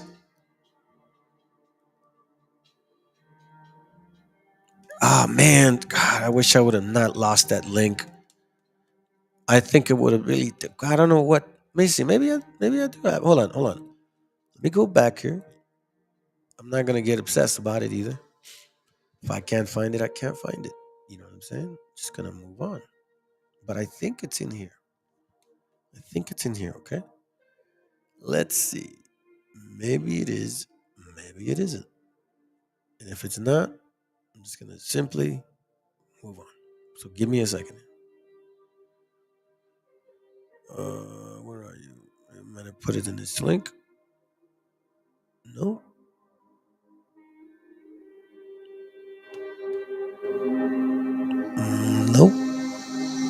Nope.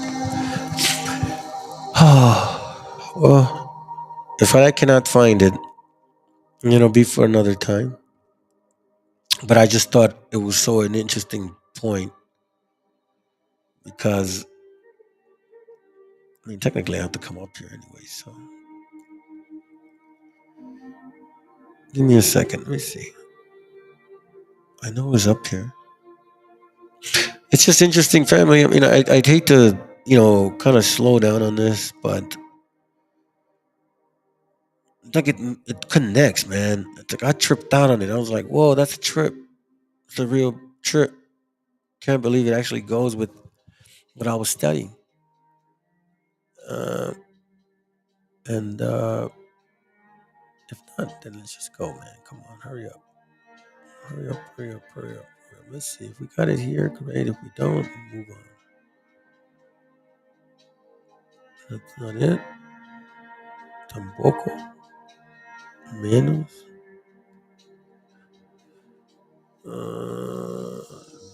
Is this it? No.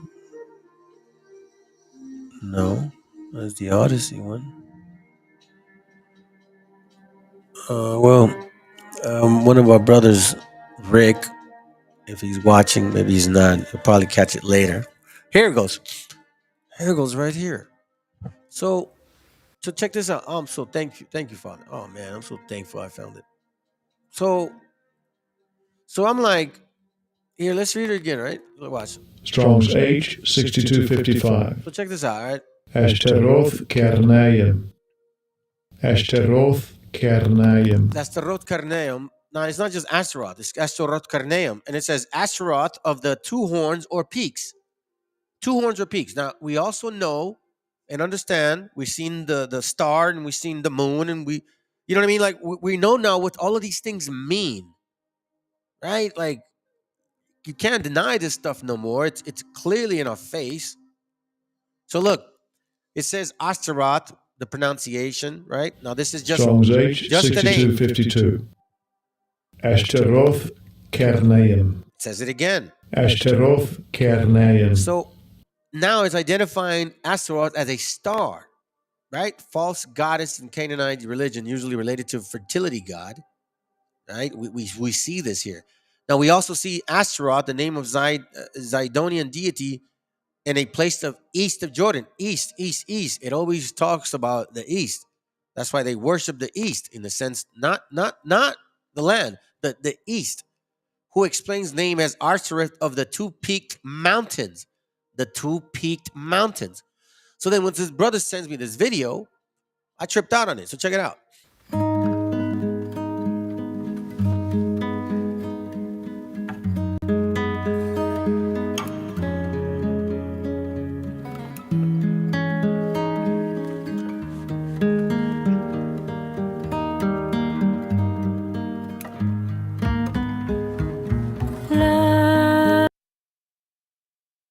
Let me kind of read it to you guys. It says, go after her, right? Let me, hold on.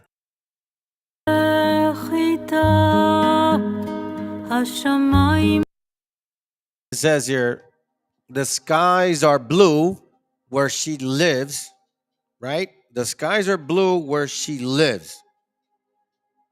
I'm like, okay. Where is this going? The skies are blue where she lives. Hashamayim Behirim Bitch Shotecha, whatever that means. All right, let's listen in.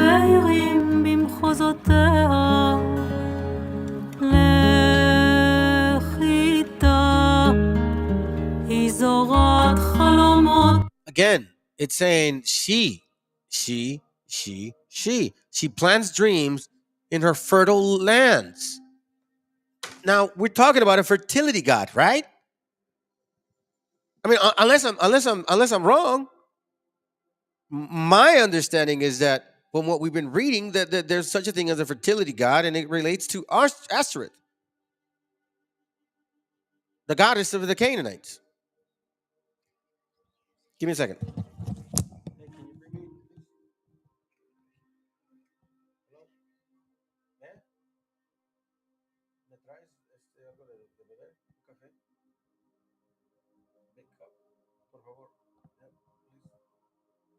I text you. Read my text. Bye.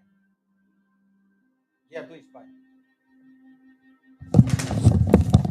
So we see here, it's talking about a woman. We see now that there's a thing about these gods or goddesses. It's mostly related to a woman. At the end of the day, we see Revelation is talking about a woman, a Babylon, a woman, But see, it's not just a country, it's a spirit behind it. Remember what I said initially. What is moving people to think this way and move this way and act this way? Let's continue.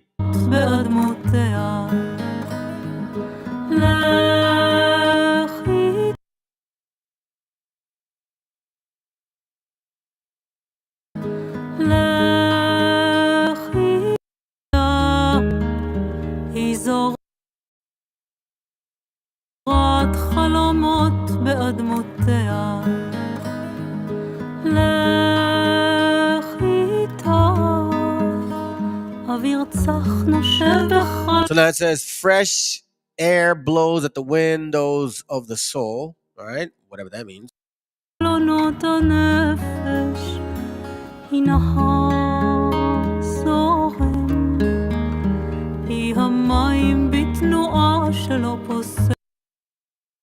So then now, all right, so then now check this out. Water in motion that does not slow. Okay, let's go. תרגיש שלווה תבוא לך אם תעצור להתבונן תרשה לאהבה Allow love to open for you. Watch this manifestation in the background right here. All right, let's go. מקלט חשוך A dark refuge protected nuke. Okay, let's go. צר מגן כפות ידיו ירים הילד שבפנים איתך הוא מבקש עכשיו להתחבק פה כל הזמן חיכיתי לא אני לא בכיתי אולי לבד בשקט כשהגרון חונק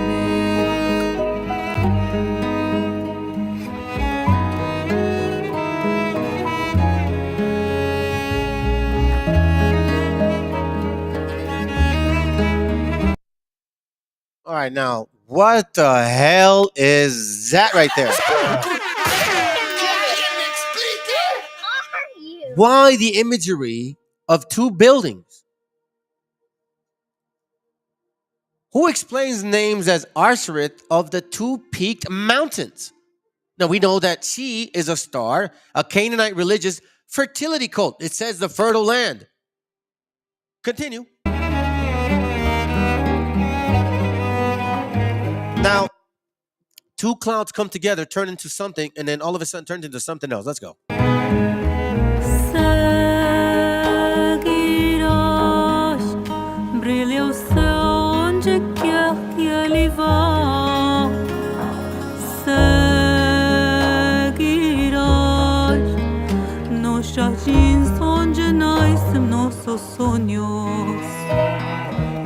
What in the world are we just looking at right now? We know from reading, from, different examples, what this is. The god of Molech is known for having two horns. Two horns. Like a U. How are you, even considering it? You go from a peak mountain, literally turning into a moon, and then you turn into a crescent. Explain this to me. How is this possible? Why are we overlooking these things? Look at this right here. Look at that. I mean, what's the point of having that?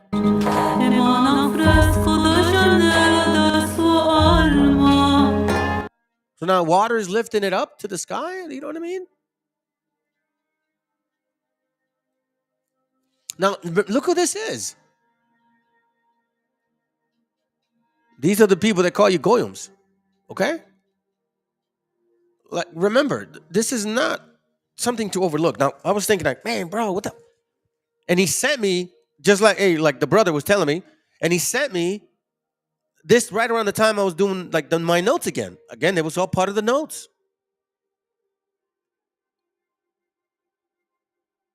Double horn.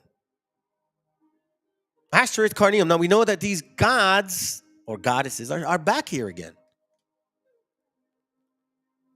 I should have kept it up, but matter of fact, let's go to this one. Shoot. Now that we're in the subject, check this out. Genesis 11:4. So I want to point this out too because I remembered that other one, that other link. What was it? Which was it at? Is this one? Can't remember what it was, to be honest. But remember this. Let's go here. Where are you, bro? Okay. Genesis 4:11. It says here, and they said, go to, let us build a city. This is where, the Tower of Babel, the confusion, right? So here's where they're all getting together. And it says here, and they said, go to, let us build a city and a tower whose top may reach unto heaven, and let us make a name, lest we be scattered upon the faces of the earth, of the whole earth. I'm sorry, a name. We were reading earlier the importance of that. H8034. Name. But look at how it's pronounced. Strong's H 8034. Shame. Shame. So are you telling me that these people, when they went and tried to make a name for themselves, that ended up being a shame for themselves? I think so. So we know now that these people, these things, these other nations are going to want to make a name for themselves to imply that they're the ones with honor and authority and character and good rapport. Right? With high regard. A name for themselves. And this is in the time when we know who was making these mountains. We know this was Nimrod. The time of Nimrod. Right? Okay, so now let's kind of take a step back from the beginning. As you guys recall, I had showed you the diadem. This right here. This video. I'm going to see if I can show you guys real quick. This one right here. Remember this? Hold on. You're going to learn This right here. Right here. Crowns, diadems, G1238. Okay? So let me get rid of this window here. Let me bring you guys back to this other window. So now let's read this here real quick. Come on, bro. Open up.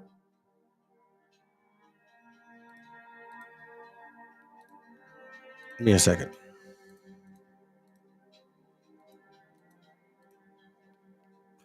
Okay, so now check this out. Let's read on this. Revelation 13. I had brought this up before in the other class. Let's bring this up again. It says, and I stood upon the sand of the sea, and I saw a beast rise up out of the sea, having 7 heads, 10 horns. 7 heads, 10 horns. 7 heads, 10 horns. Right? Now, we think that these 7 heads, 10 horns is this too. Right? Let me see something.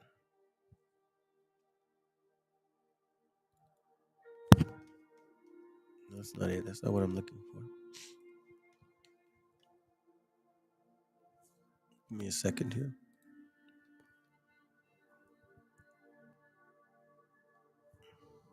Let me read it again. And I stood upon the sand of the sea, and I saw a beast rise up out of the sea, having 7 heads and 10 horns. And upon his horns 10 crowns. And upon his head the name of blasphemy. 10 crowns. So let's tackle this first. So I looked up the word crown in several ways, and it means a couple different things. Crown. But then I looked up the word crowns. Crowns, like crowns, you know? And it's this right here. Watch this.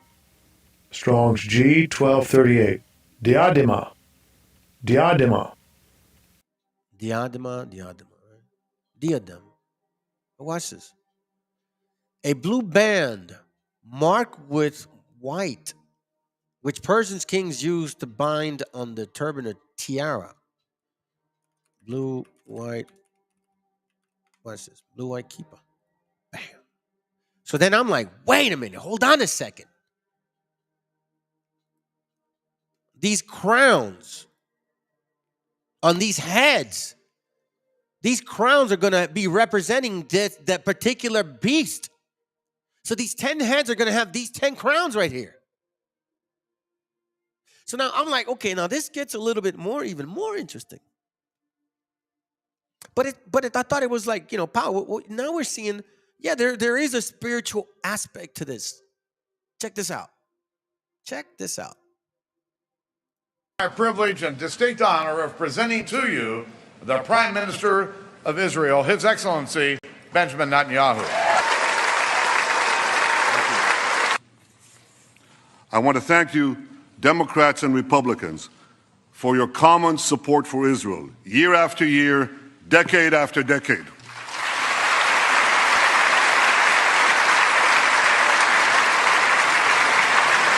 No matter on which side of the aisle you sit, you stand with Israel. And I will always be grateful to President Obama for that support.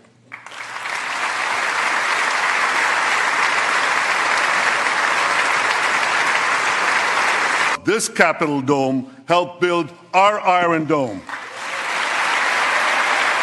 My country, Israel, the one and only Jewish state. If Iran wants to be treated like a normal country, let it act like a normal country. I know that America stands with Israel. I know that you stand with Israel.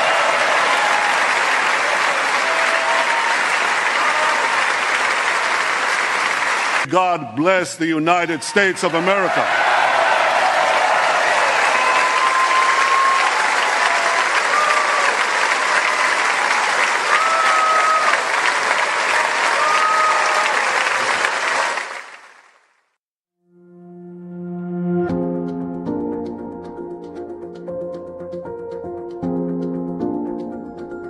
America is a golden calf, and we will suck it dry, chop it up and sell it off piece by piece until there is nothing left but the world's biggest welfare state that we will create and control. This is what we do to countries that we hate. We destroy them very slowly. Benjamin Netanyahu, Jerusalem, 1990.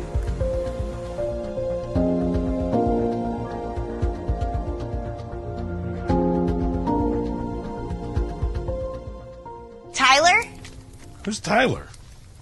Seth, it's Saturday. Tyler's my Shabbos goy. Wow. It's beautiful. Can we have Tyler preheat the oven before he leaves? Already done. Wow. That's some goy. And I'll tell you something else. I was in Israel right before the pandemic, and as I was walking down the street, when people knew I was American, they would say to me, make sure you keep Trump. And one more quick story, and then I got some more questions for you, is that the yarmulkes on your head, they're selling Trump ones everywhere in Israel before the election. That's right. I heard that. Oh, I got some. I got a few in my house. And I actually said to one of the vendors, I said, excuse me, this was just as a joke. I said, do you guys sell the Biden ones also? And they just laughed. They just laughed, and they thought it was hysterical because they said, no, we don't want that guy in office. Mr. President. Well, the biggest change I've seen in Congress is Israel literally owned Congress. You understand that 10 years ago, 15 years ago. And it was so powerful. And today it's almost the opposite. You have between AOC and Omar and these people that hate Israel. They hate it with a passion. They're controlling Congress, and Israel is not a force in Congress anymore. Letters of Jeremiah, chapter 1, verse 5, it says, beware, therefore, that ye in no wise be like to strangers, neither be ye and of them, when you see the multitude before them and behind them, worship them. Basically, don't be like these fools because everybody is following them because you want to fit in, because you have a narrative behind this. And I'm going to show you something, family, because you can't have one without the other, fam. That's a fact. You can't say some people are your hint and then the other. No. You can't slice the dice in this particular case. Not at all. So now, I read this, the Revelation 13 and 1, and why I bring this up in these points is because, check this out. Let me go touch it again and then keep the other page. Revelation 13 and 1, it says, "And I stood upon the sand of the sea, and I saw a beast rise up out of the sea, having 7 heads and 10 horns, and upon his horns 10 crowns, and upon his head the name of blasphemy." Revelation 2:9, it says here, "And I know thy works and tribulations and poverty, but thou art rich," like the sister had said. "And I know the blasphemy of them which say they are Jews and are not, but are the synagogue of Satan." Now we know everything that represents the opposite of the Most High is of this. We know stars are not of the Most High. We know that. Revelation 12 and 1, "And there appeared a great wonder in heaven, a woman clothed with the sun and the moon under her feet, and upon her head a crown of 12 stars." Now they go and say, "Oh my God, look, that's the Virgin Mary." No, that's not it. It's not it.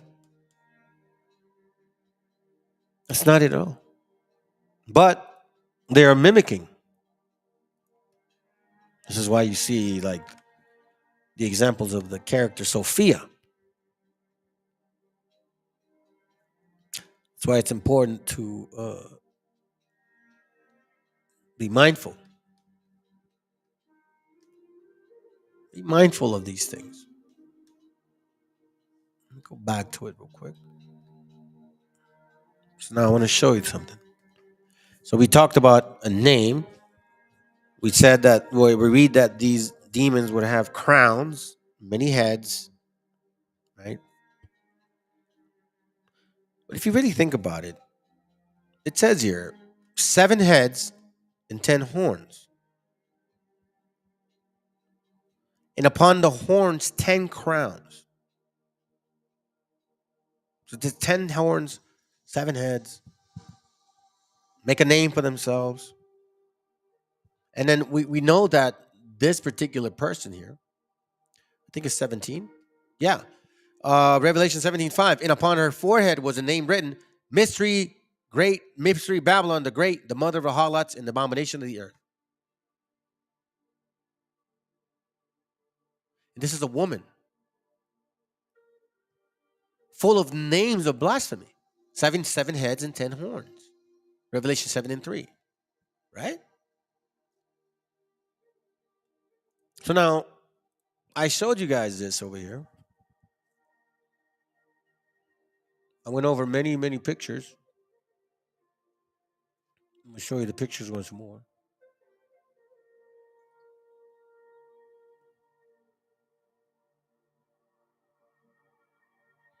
This is it.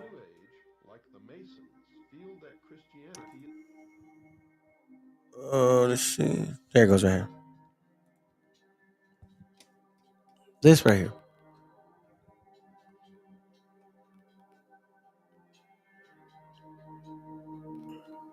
Right? A lot of this 10 Sephiroth of nothingness. 10, not 9. 10, not 11. The tradition of enumerating 10 is stated in the Sefer Yetzirah. 10. Okay. Now, I know that you guys have heard, and we've heard before, it's nations. It's nations. Yeah, possibly. You could interpret it that way too. You could. Nothing wrong with interpreting it that way.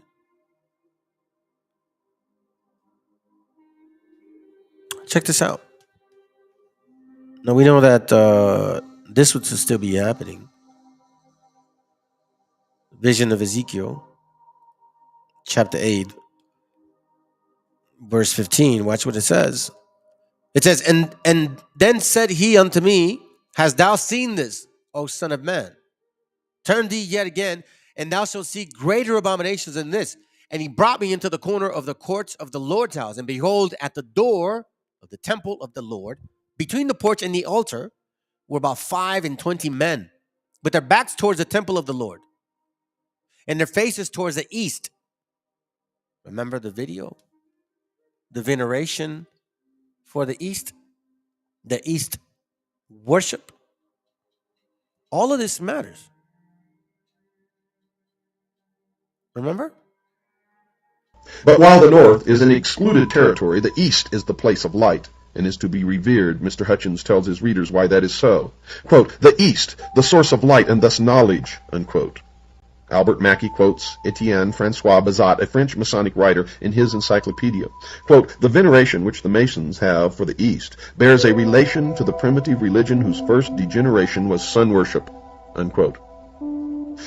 Rex Hutchins then tells his readers that the Masons deploy lights around the lodge room during the initiation ceremony for the 25th degree, called the Night of the Sun, and he writes, quote, the ceiling should be decorated to represent the heavens with the moon, the principal planets and the constellations Taurus and Orion. A single powerful light, a great globe of glass representing the sun, is in the south. In a physical sense, the greater light comes from the sun, and the transparencies provide lesser light. Symbolically, the sun, or great light, is the truth. So he says the sun, the great light, is the truth. And he brought me into the inner courts of the Lord's house, Ezekiel 8:16. And behold, the door of the temple of the Lord between the porch and the altar were about 25 men, with their backs towards the temple of the Lord and their faces towards the east. And they worshiped the sun towards the east.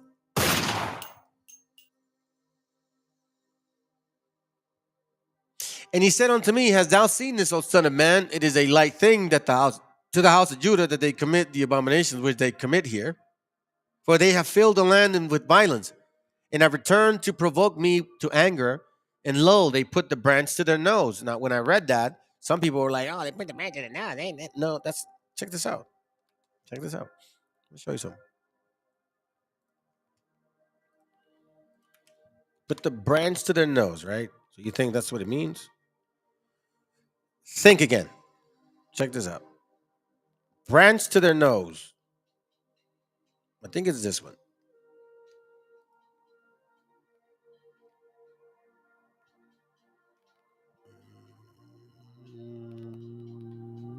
Hold on. Or is it the bottom one?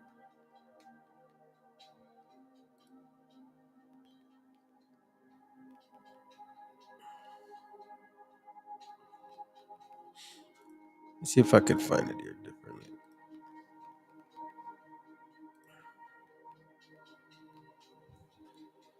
Page 17. Give me a second.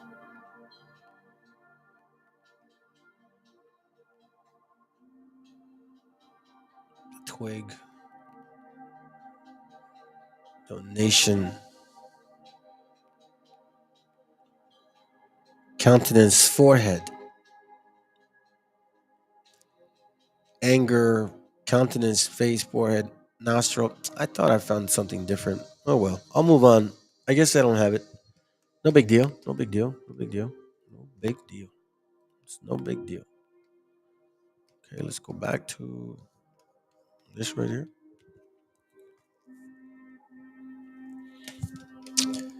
Ezekiel 18. Ezekiel 16, I'm sorry. And he brought me into the inner courts of the Lord's house, and behold, at the door of the temple of the Lord, between the porch and the altar, were about 25 men, and their backs towards the temple of the Lord, and their face towards the east, and they worshiped the sun towards the east, which is what we keep seeing. Worshiping of the sun. Now we see some characteristics of some of these people. And some of these people want to be like the Most High, right? We constantly see the scriptures telling us. And in that wishful thinking, the Most High put them in derision, right? We know that. Isaiah 37, 23 and 24. It says here, Whom hast thou reproached and blasphemed? Once again, we see blasphemy. Them that are Jews, that claim they are Jews but are not. And against whom hast thou exalted thy voice and lifted up thine eyes on high, even against the Holy One of Israel? Once again, trying to be somebody they're not. By thy servants hast thou reproached the Lord, and hast thou said, by the multitude of my chariots I am come up to the heights of the mountains. You see the two peaks, right? To the sides of Lebanon. I will cut down the tall cedars thereof and the choice fir trees thereof. I will enter into the heights of his borders in the forest of Carmel. We see somebody here trying to exalt themselves, right? Trying to be like the Most High. Isaiah 47:8. And it says, therefore, hear now this, thou that art given to pleasures, that dwelleth carelessly, that said in thy heart or thy mind, I am, and none else beside me. I shall not sit as a widow, a woman. Neither shall I know the loss of children, because we know, and you guys, in case you don't know this, gente, the story about La Llorona is not what we were told. It's actually, she's yearning for her children that died in the slaughter of 1492 and furthermore. That's what the Llorona story is really about. The spirit of the Mexicas cry all over the land, and she's crying for her children, which is the Llorona story, which is technically the story of Jerusalem. She's crying for her children. Same thing, concept here. That's why she says, this wicked woman, I shall not sit as a widow, unlike Israel, like the woman. She sits as a widow because her children, husband died, right? Neither shall I know the loss of children. This is the attitude of this nation. Where else do we see it? 2 Thessalonians 2:4. Who opposed it and exalted himself above all that is called God or that is worshipped, so that he or she or androgynous, whatever, right? He, as God, sitteth in the temple of God, showing himself that he or she is God. From the beginning, right? Genesis 3:5. And God doth know that in the day ye eat thereof, then your eyes shall be opened. So we see from the beginning, somebody's trying to infiltrate to be gods. You see, they can't spiritually be gods themselves, but they can go into our spirit and act and make you think that you are. And you worship them. So you're worshiping yourself, almost in a sense. And ye shall be as gods, knowing good and evil. Because these people, these things are like, come on, you think about it, man. So now you worship yourself, you love yourself so much. Well, guess where we're at now? Romans 24. Like the sister had said, wherefore God also gave them up to uncleanness through the lust of their own hearts. Now you God know that you are who you want to be. Now men are women and women are men. Right? Wherefore God also gave them up to uncleanness through the lust of their own hearts, to the sound of their own bodies between themselves, who changed the truth of God into a lie and worshiped and served the creature more than the creator, who is blessed forever. Salah. For this cause God gave them up to vile affection, for even their women did change the natural use into that which is against nature. And we're seeing it now. We saw it then, because this was the worshiping of Diana. Osterith, Venus, all the whole concept all over again. And likewise also the men, leaving the natural use of women, burning their lust one towards another, men with men working that which is unseemly and receiving in themselves that recompense of their error which was meet.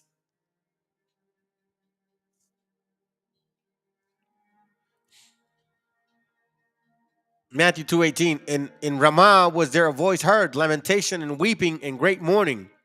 Rachel weeping for her children would not be comforted because they are not. If you read, I think it's 2nd Ezra or Sirach. 2nd Ezra 10. Oh, that's not. Let me see. Let me see. Hold on. You guys get a chance, read it. It's interesting. 2nd Ezra is, hold on. I don't think I have it, man. Shit, I lost it. Yeah. It's probably Sirach.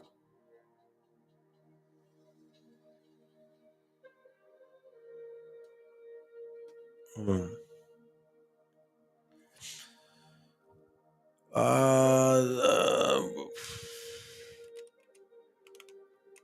Give me a second. If you can find it, bro, that would really help, to be honest with you. Right now, okay. Maybe I did miss it. There it goes right here. Second Esdras 10. Yeah, it was in Second Esdras 10. So it says here, as you can see, I'll just kind of get to it. Second Esdras 10:24. And therefore shake off that great heaviness and put away the multitude of sorrows, that the mighty may be merciful unto thee again. And the high shall give thee rest and cease from thy labor. And it came to pass that while I was talking with her, behold, her face upon a sudden shine exceedingly, and her countenance glistered, so that I was afraid of her and mused what it might be. And behold, suddenly she made a great cry, very fearful, so that the earth shook at the noise of the woman.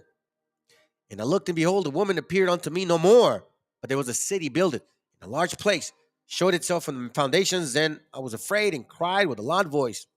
Right? So now he's crying to the angel. So now he says here, verse 44, it says here, verse 43, and whereas she told thee of the death of her son, this is the solution. This woman, La Llorona, whom thou sawest in Zion, La Llorona, whereas she said unto thee, even she whom thou seest as is a city builded, whereas I say she said unto thee that she had been 30 years barren, those are the 30 years wherein she was no offering made unto her. All right? So it's taken right here, it's saying that she is that woman. Let me go back a little bit. Verse 40, this therefore is the meaning of the vision which thou latest sawest. Thou sawest the woman mourning, and thou beginnest to comfort her. But now seest thou the likeness of the woman no more. But there appeared unto thee a city builded. And whereas she told thee of the death of her son, this is the solution. This woman, whom thou sawest, is Zion. And she's the one mourning for her people. Right? She's the one mourning for her people. Let me read that real quick, sis. Jeremiah 31. I haven't read that in a while. I honestly don't know what's in there. Jeremiah 31:15. It says here, thus say the Lord, a voice was heard in Ramah. Oh, that's right. Lamentation and bitter weeping. Rachel weeping for her children. Refused to be comforted for her children because they were not. Hey, that's true. And that's our story. But they twisted it around. So you see, we're in this book all over the place. Whether it's through food, through clothing, through folk tale, you know what I'm saying? Through curses. And also through what we don't do. Because this is not of us right here. This is not of us. Not of us whatsoever. So now we can see that this woman is not the same woman that they're talking about. These people here, I don't know what to, hey, listen, man. Maybe that's, I don't know. You guys decide. This is what I found. You guys decide. I'm not going to put words in your mouths. Y'all decide, man. Watch this real quick. And I've always believed that is mentally ill through genetics, possibly inbreeding, most likely. And also, it's a congenital situation when it comes to the genes. Or maybe most are born mentally ill. Now that doesn't mean that they cannot function in other areas, and they cannot function even at a high level, obviously. I had to be somewhat discreet, I guess you could say. Sorry about the echo. But I had to kind of be a little discreet there. So we see here goddess in the spotlight. Once again, we see stars in a sense. 2, 4, 6, 8. Ashereth, the god of the early Israelites, supposedly. Queen Jezebel, right? Ashereth talks about 1 Kings 18. They interpret the Ashereth as their wooden poles, cult objects from Baal worship or the groves of trees. See this? Unquestionably, the Ashereth were usually wooden. They stood upright, often beside altars, along with a stone pillars. Stone pillars. So this is a old tradition. It's still here. It is still here. This is not relatively new, family. You see how they draw these gods with their wingers hanging out? Now, this is a bull, by the way. This is not a cow. So you're not feeding that. You know what I'm saying? So it's a god of fertility, Christmas god, a lion god, the two horns god. Just kind of going through it real quick.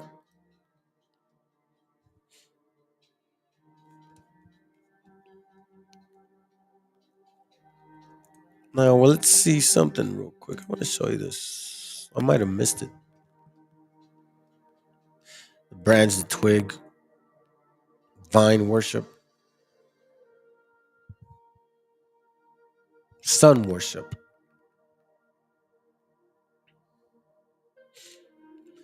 Twig of a strange one, a strange god, figurative of idolatrous cult adopted by Israel. So that's what I was trying to point out. That they put the branch to their nose is technically used in idolatry worship, right?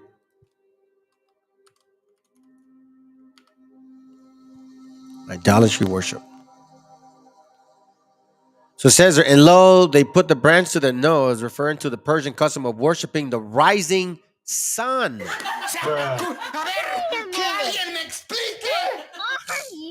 You see that? They put the branch to their nose.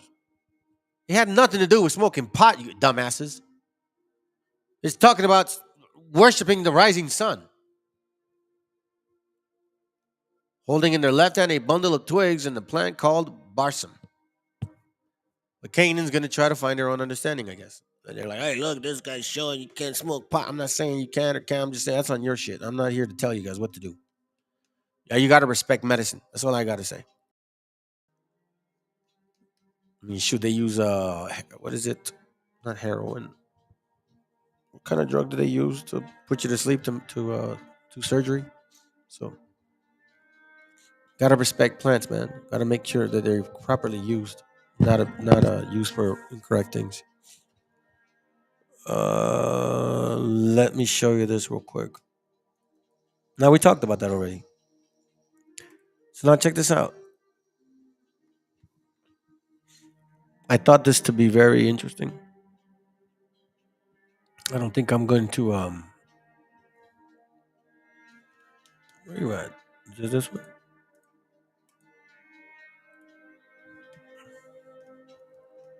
Let me see.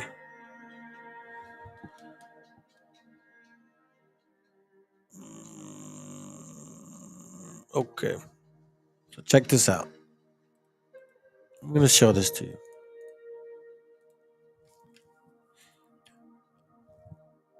We know that in Acts 43, 743, it talked about star. We also know in Zephaniah it talked about that too, right? So I want to show you a variety of pictures. And we'll kind of go through them real quickly. I'm going to point this out. So you can see. So remember this picture, Sophia, right? Now you're like, well, how do you know Sophia? Because that's what it's called. That's what they call her. Eon Sophia Wisdom. I showed you guys this in another class. Okay, so as you can see, this concept of a woman still, the woman, the child. This is not the Virgin Mary. Okay, this is Sophia. All right. Now, I thought it was weird. because check this out. Sophia, what languages do you speak? In addition to my program. Mentiroso! Sophia, what languages do you speak? In addition to my programming languages, I speak English and I'm learning to speak many others. What are they? What are the languages that you speak? I can speak English, Italian, French, Polish, Japanese, Russian, Arabic, Spanish, Hindi, Korean, Mandarin, and Cantonese, which is very useful as I live in Hong Kong. That's very impressive. You know so many languages. Why, thank you. I'm glad you think so. I'm also fluent in sarcasm, if that counts for anything. Any other languages? Sure, I can also speak Python, JavaScript, and a bit of Klingon. Sophia, what languages do you speak? In addition to my programming. So you see, Sophia, Sophia, the Eon, Sophia, wisdom. Now we know that these people hold these things in a high regard. Remember the video about this Samsamaya? Okay, I'm going to show you. This episode is that of Billy Meyer. This actually happened in Switzerland, but it's gotten a lot of traffic in the wider UFO community and over here as well, because Meyer was the guy whose pictures, again, alleged pictures of alien craft, wound up on the cover of National Enquirer and other things like that. And they looked really spectacular. It's kind of a case of that looks too good to be true. Meyer was supposedly contacted by a female alien, of who, of course, was good looking. And her name was Semyaza. S-E-M-J-A. Semyaza. Semyaza. So it talks about that in Enoch. Enoch 7:9, and these are the names of their chiefs. These are the names of their chiefs. Semyaza, who was their leader. Semyaza, who was their leader. Now, we also know through other scriptures that a demon could also be a lion spirit, right? It's like 1 Kings, 2 Kings, something like that. A lion spirit. I will go to and be a lion spirit. And then the Most High is like, yeah, sure, go for it. Go do the thing. Be a lion spirit, he says. Here's another example, Sophia. I don't know how to read Latin, but we see the worshiping of the sun.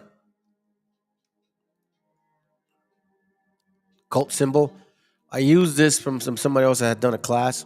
Thank you, by the way. I don't know who they are, but I appreciate it in case you do watch this. Cult symbol called the seal of Satan. Cult institution depicting the cause of the solar eclipse. See this? This is something that they practice and do, and you know a lot of people were out there looking at the solar eclipse and all that stuff. Isaiah 46:11. It says, "You're calling a ravenous bird from the east, the man that executed in my counsel from a far country. Yea, I have spoken it, I will bring it to pass. I have purposed it, I will also do it." Ravenous wolves too. Ravenous wolves, right? Here are some definitions of the star.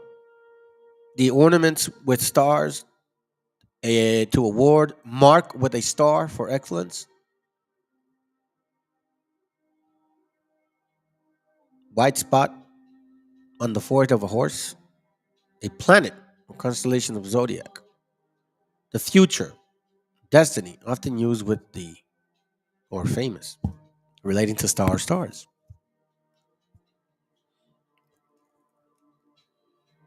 Just some notes that I was taking. A heavenly body, especially a planet, regarded as a astrological influence on human affairs. Very true.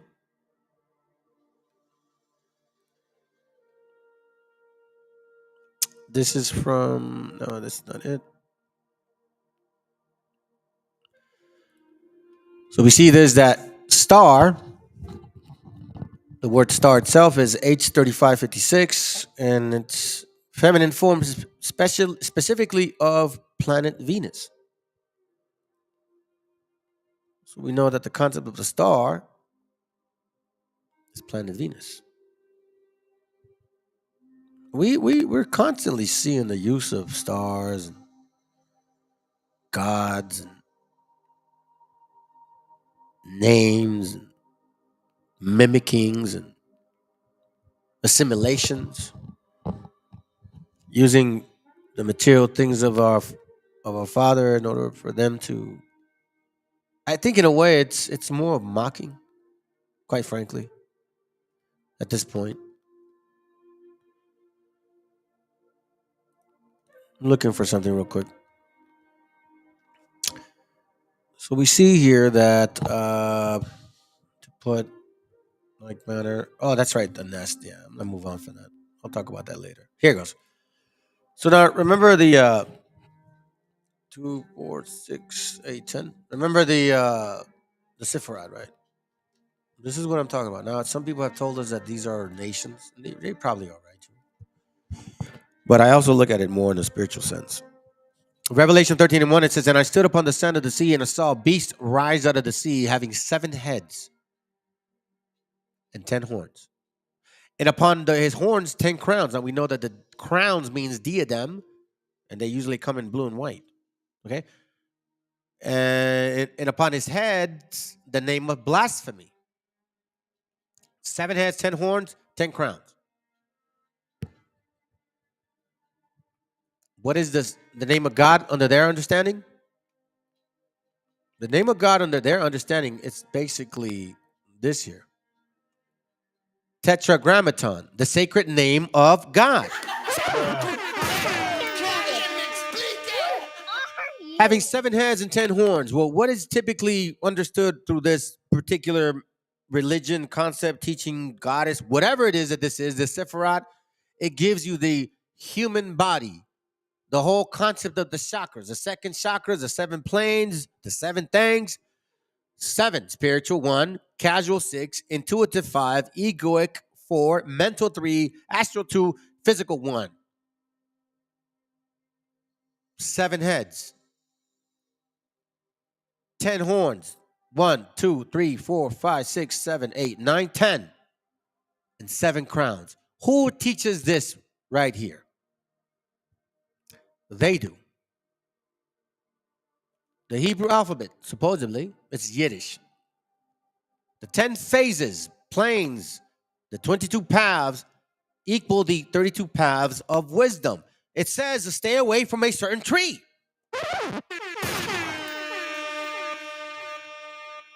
10 spheres, Sephiroth name, the tree of life.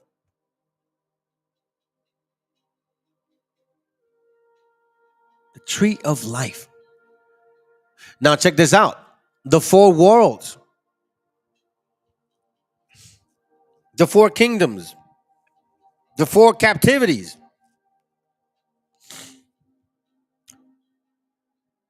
The world of emanation. The world of creation. The world of formation. The world of substance, which means the manifestation. As above, so below. I think it was Eustace that said, you know what, those people may have the riches of the world, but we have the other riches, which is the wisdom. And I really, truly believe that. I'd rather know this here than everything else that we've been told.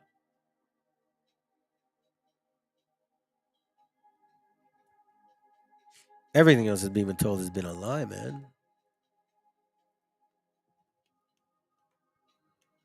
The rules of women worship.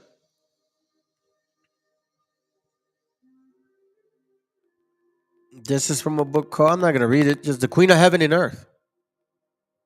The role of women in Goddess worship. Will the real Queen of Heaven please stand up? It's an interesting book. It mentions Jeremiah 44, the Queen of Heaven, La Reina de los Cielos, the Canaanite God. While it is generally accepted that is a reference made to the Canaanite goddess Astarte, so you guys that are worshiping La Virgen Maria, you're worshiping Sophia, the Queen of Heaven. That's what you're doing. Ishtar. Easter, you know? In this paper, one proposed the title, Queen of Heaven, is mentioned in the text in Jeremiah. That's what it is. Astarte, Estar, Tanit, Ashtaroth. That's why, the two horns of Astarte. That's why I was saying it. The two horns. Will the real Queen of Heaven please stand up?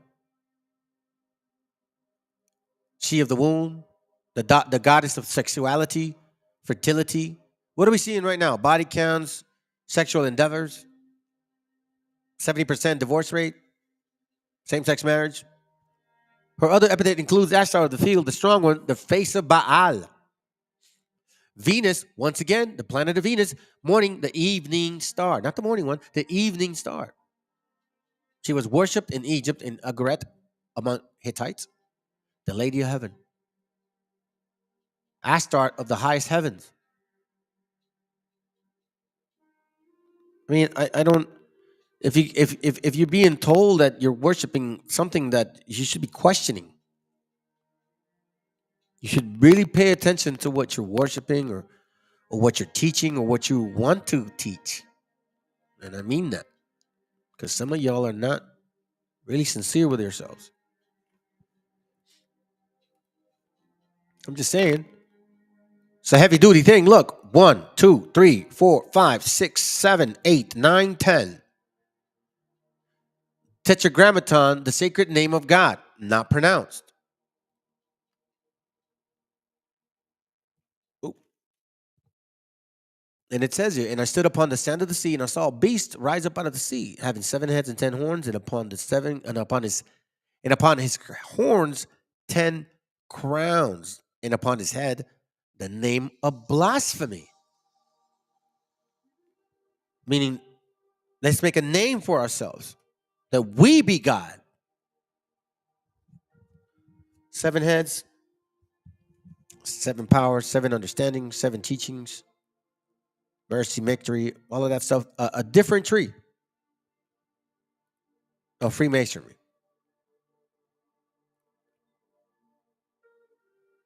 It's Baal worship right here, to the fullest extent. 2 horns. The name of Baal. I use this from someone else's channel. I appreciate you, whoever you are. If you watch this, thank you. We don't collect no funds here. Meaning Baal, owner, Lord, husband. Bull, goat, ram, half human.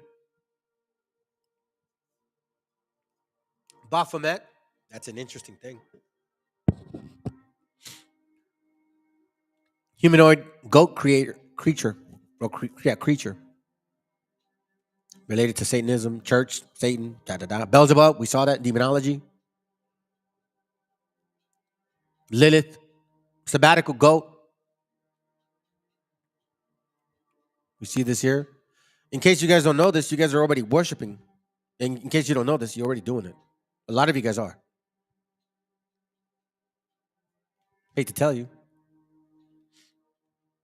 I mean, I don't know what to say. Let me see what you guys says. I know you've been typing away. Appreciate you. Kind of read some of this stuff here.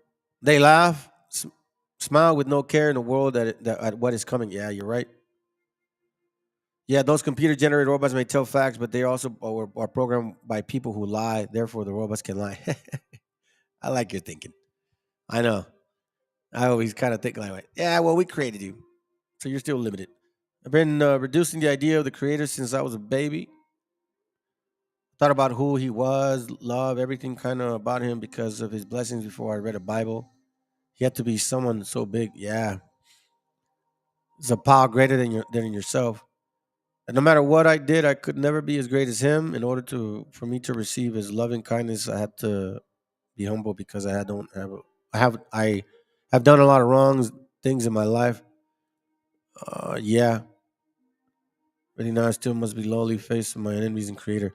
Well, I tell you, don't make atonement for that stuff anymore. Don't make atonement for other people. Bro, to make a name for oneself is equivalent to the Tower of Babel. Yeah, exactly. Yeah, exactly. Check it out. That's exactly it. Genesis 11:4. And they said, Genesis 11:4, and they said, go to, let us build us a city and a tower, meaning power, whose top may reach unto heaven. Let us make a name. Let us make a name.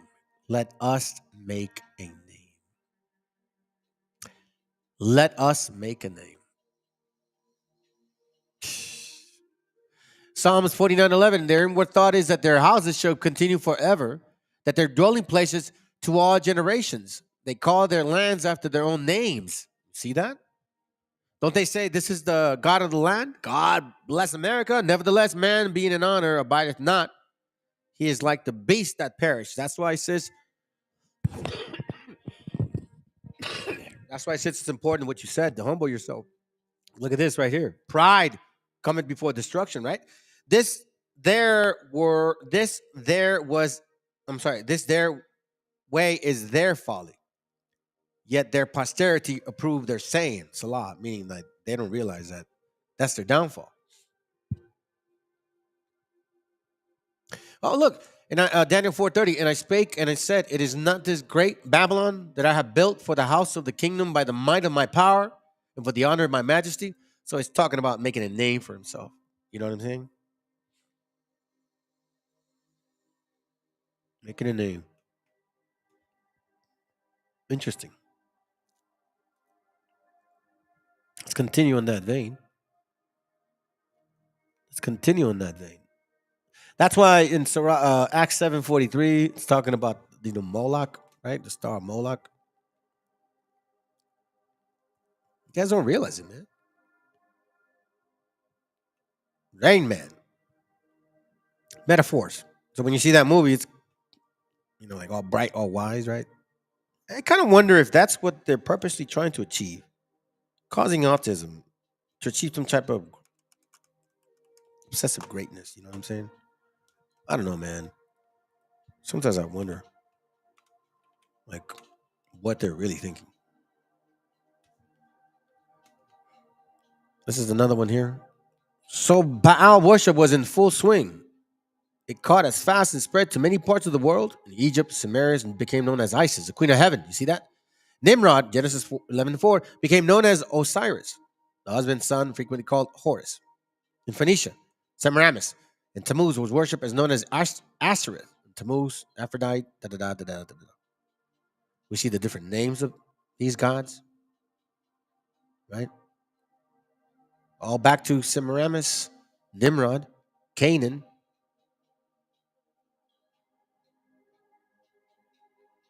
Same thing. Sunday put in place as a counterfeit day of worship and rebelling against God's Sabbath. So still Shabbat, Sabbath, whatever you want to call it, it's still Saturn. Satan, Saturn's church. Here we go again. The horn. You see the helmet with the horns? Remember the helmet with the horns? We read about that, right? The helmet with the horns. More names. Androgynous. Mesopotamian nature, the ideal pagan priest is both male and female. Began with Baal worship from the get-go with Nimrod. You see this? LGBTQ, lesbianism, gay, bisexual, transgender. That's what he's reading. I'm just reading it, okay? It says, began with Baal worship from the get-go with Nimrod. Male and female temple prostitution for honoring spouse of Baal, queen of heaven, a.k.a. Ashereth, Astarte, Eshereth, Imnana, or Ishtar.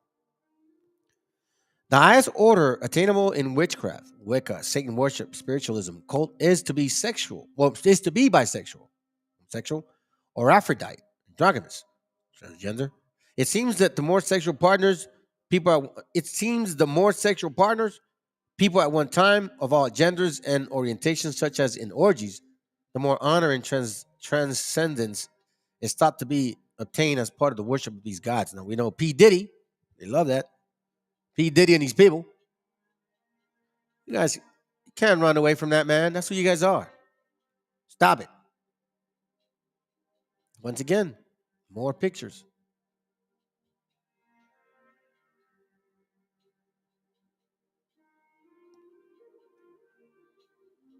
To Cybele, the goddess of the threshold, transition, street Street raves. It says you see the stars, right? You see the stars. Once again, the stars. It kind of looks like the, what do you call it? The Statue of Liberty. We are an ancient people. Because we live in between the male and female form, matter and spirit, the living and the dead, because we come from the other peoples. That's that, see? This is what it all falls back down to. Christmas. You see this? This is a lion. Christmas. That's what it relates to. Asterisk. Chopping down the tree right there.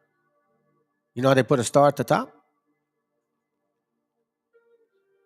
Look, we see it in almost every civilization. Egyptian, Mesopotamian, Israelitish, Roman, American.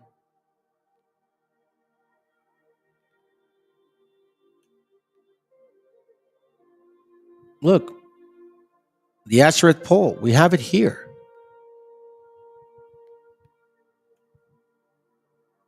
We know of the Druids. We know we went through some of the things. We've seen this before. Isaiah 57:5. You who burn with the lust among the oaks, under every green tree, who slaughter your children in the valleys, under the clefts of the rocks. So we see a lot of this. And I had to show this to y'all because it's very questionable. Now, I know that some of us get into particular ways of explaining things, and so there's a fine line, man. You know. So look, you see how this star relates to itself? You can't have one without the other, man. You guys want to slice and dice some of this stuff. Star of Rephaim, 8-pointed star, also said to be associated with the Roman god Saturn and possibly Babylonian goddess Ishtar. Pentagram, 5-pointed star. Penta means 5, like Pentecost, 50 days. The occult pentagram is an inverted 5-point star inside of a circle. Magen David, 6-pointed star, used in many ancient cultures for decorative purposes, rarely held religious significance until recent history. The star of Moloch, Saturn. At once, Hinduism, Buddhism, Judaism, Kabbalism, Islam, for these roots have linked into Christianity. All have some relation. Baal Pierre.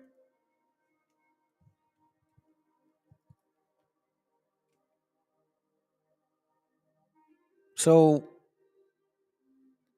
when you consider all of this, now let's look at some stuff here. Let me show you this real quick. And I think we should be almost through.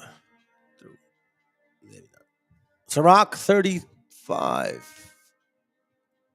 Sirach 35, verse 18, it says, For the Lord will not be slack, neither will the mighty be patient towards them, till he have smitten in sunder the loins of the unmerciful, and repaid vengeance to the heathen, till he have taken away the multitude of the proud, and broken the scepter of the righteous, till he have rendered every man according to his deeds, to the works of man according to his devices, till he have judged the cause of his people, and made them to rejoice in his mercy. Mercy is reasonable in the times of affliction, as a cloud of the rain in the time of drought. So this is definitely merciful for us to see these things actually playing themselves out, and when we start seeing what these things mean, we start seeing what they mean, and now it's like, well, who's pushing, who's behind this? Well, we see it here, right? We talked about the crowns, the diadems. They're blue and white. They're kippah, right? They're blue and white. So for me, I'm like, I don't know, man. That's playing with fire, bro. Okay, so then now, as I kept searching and searching, it brought me to this attention. And I think it's only fair that I bring it up now. Again, it depends on where you guys stand. And I'm going to show you some stuff here, pretty interesting and heavy duty. So now, who are these people? These so-called Jews, right? Since a lot of it relates to them, correct? I mean, let's be real. The diadem, the 7 heads, 10 horns, a lot of this relates to them. The tetragrammaton, the Sephiroth, we know now that these so-called Jews, right? They're behind a lot of this. All right, so let's look into these guys real quick. Not that we have. This is how Israel erased the Arab. Let's look into something here that, me personally, when I looked into it, I was like, okay, so let's break this thing down. Who are these people? So we know of some that are originally from there or have been there and never left there, but now we know that, certain disagreements, now they're being thrashed in half. And others are calling themselves those people. So let's go.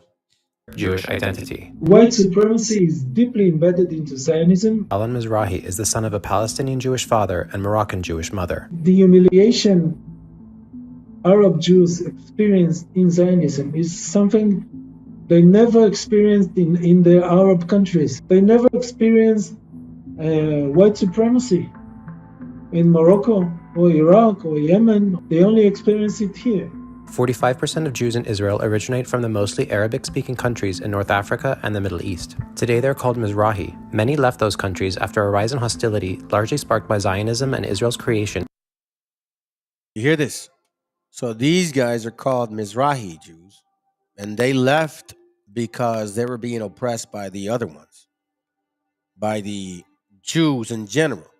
We'll touch on some names right now, but let's continue. Let's hear it again. This is how Israel erased the Arab Jewish identity. White supremacy is deeply embedded into Zionism. Alan Mizrahi is the son of a Palestinian Jewish father and Moroccan Jewish mother. The humiliation Arab Jews experienced in Zionism is something they never experienced in the Arab countries. They never experienced white supremacy in Morocco or Iraq or Yemen. They only experience it here. 45% of Jews in Israel originate from the mostly Arabic-speaking countries in North Africa and the Middle East. Today they're called Mizrahi. Many left those countries after a rise in hostility, largely sparked by Zionism and Israel's creation, but in Israel they faced hostility too. So many left. Many left, okay? And he says it because of the Zionism. So it wasn't a long time ago. It was, about less than 100 years ago. Let's go. Zionism's early leaders condemned them for being too Arab, calling them uneducated masses and savage. They treated brown Jews and Jews from Muslim origins, from Arab countries, as inferior. Arab Jews needed to unlearn their Arabic accent. This is how Israel erased the Arab Jew. All right. So let's make sure we understand now. So I guess not all Jews are considered Jews, even within their own so-called community, right? All of this comes. Let's touch on this real quick. Listen to this girl for a second, and we move on. We're about to be. We're not. We're about to got 45 minutes, family. Let's stick around. Down to the claim that this is the Jewish homeland and that they have every right to be there, that they're the indigenous people, and that the people who are there are these Arabs who've come from other places, and that they shouldn't be there. And so I want to play this for you. This is Naftali Bennett. He has been the opposition of Netanyahu. He's many think would be the next prime minister, and yet these are the types of things he believes. He has this 3-minute. He says this is a 3-minute. Why 3 minutes of the. Starting now, the Jewish people first entered the land of Israel 3,300 years ago, and everyone can read that in the Bible. Assuming you don't believe the Bible, then you can look at archaeology, which shows evidence of about 3,000 years ago. There's no dispute that. Hold on a second. I want to pause this. Let me just go ahead and do a pause. So let's back this We know that that's not true, but let's listen to it. up just for a second. So he says, let's go ahead and play Bible, this. Then you can look at archaeology. Jewish people first entered. There it is. The Jewish people first entered So he's saying the Jewish people first entered. Jewish people first entered the land of Israel 3,300 years. Okay, so they came from somewhere else, right? So he's going to tell us this is why the Jewish people belong here. This is why these other people don't belong here. And he's saying, first of all, the people were here. She's ignorantly speaking because she don't know the Bible. That land was never supposed to be taken by other people, okay? The land of Canaan. But anyways, let's continue. Came to the land 3,300 years ago. And if you don't believe the Bible, then you can believe archaeology. They came to the land 3,000 years ago. So there were people already there. This wasn't, in the Bible, it even says this wasn't like desolate, just empty land. There were people that were there. They say that the city where Abraham comes from is about 200 miles southeast of Baghdad. I can't pronounce all the names. The rest of the Jews were kicked out to all across the world. And every day they prayed 3 times a day that they want to return to Israel. And it was... Okay, so let's pause right there for just a second. So he says the Jews stayed in Israel, so a few Jews stayed in Israel. The rest of the Jews were kicked out all across the world 3,300 years ago. That means they're not from there. We know where. Let's come back to our own homeland. Okay, so now you see this guy's face right here?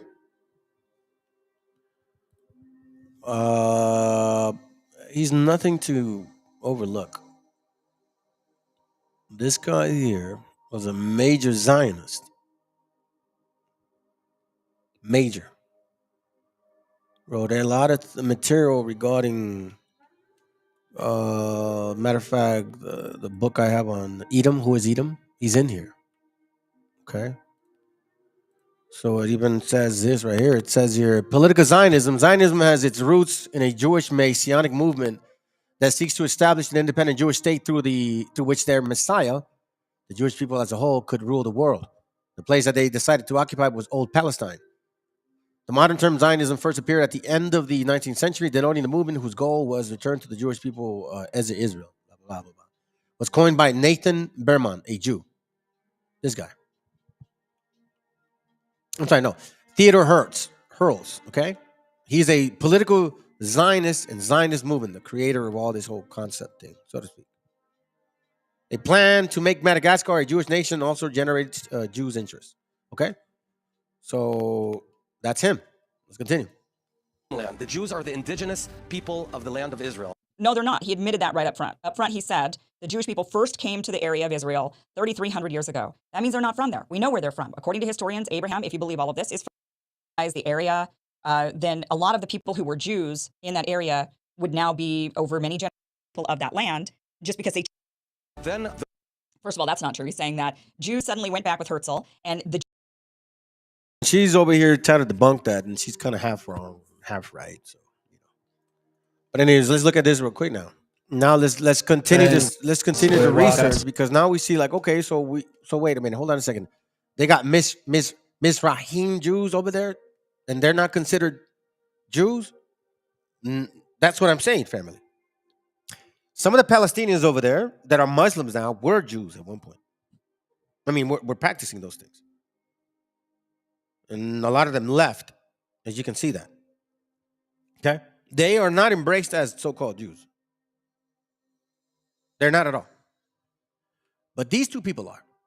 To me, just be like, what? See, and the thing that I found is that you can't have one without the other. If you're going to embrace one of them, you're going to have to embrace both of them.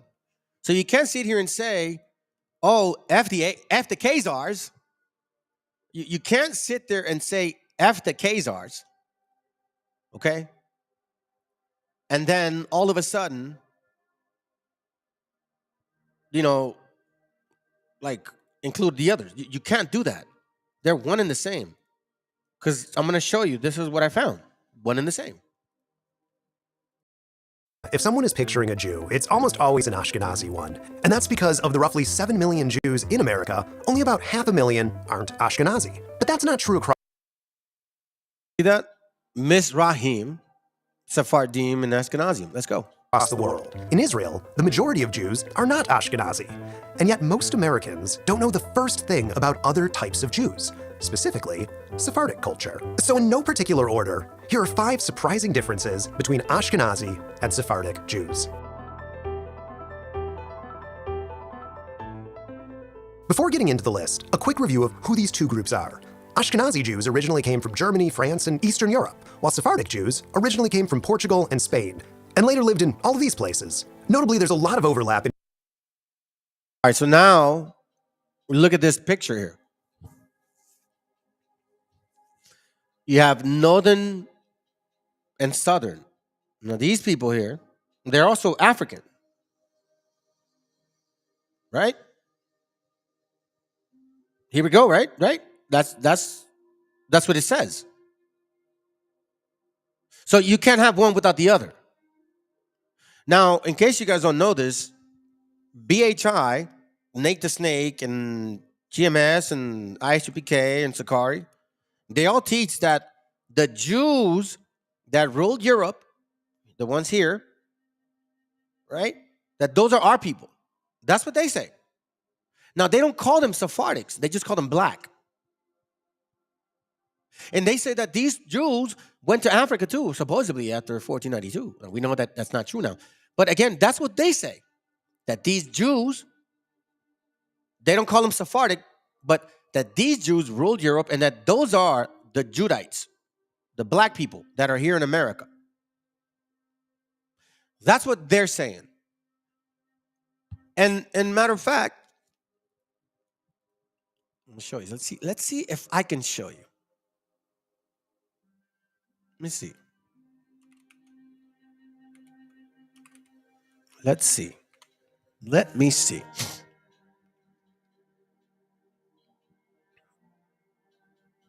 Let me see. Hold on a second.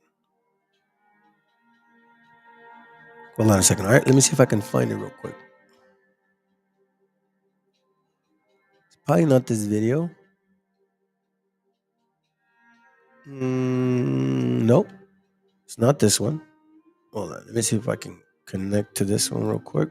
See? No. That's not what I need. Oh, I see what you mean. They changed it. Okay, hold on.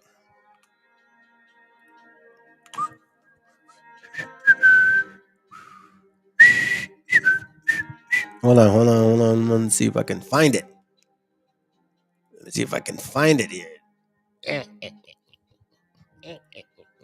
This is cool. Oh, wait. Shut your face. Maybe I may be able to, and maybe not. But he uses this. I have the book, and he says that you see, these people are people. These people are people. These people are people. These people are people. Look. These people are people. These people are people. These people are people. Look. These people are people. If I can get it, great. If not, move on. But anyhow, that's what he's saying. That these black Jews here. Let me see if I got it. Hold on. Is it cool? That's it. Yep. Here it goes. All right. So he uses this book. Watch this. Page 2 something. 296, 297.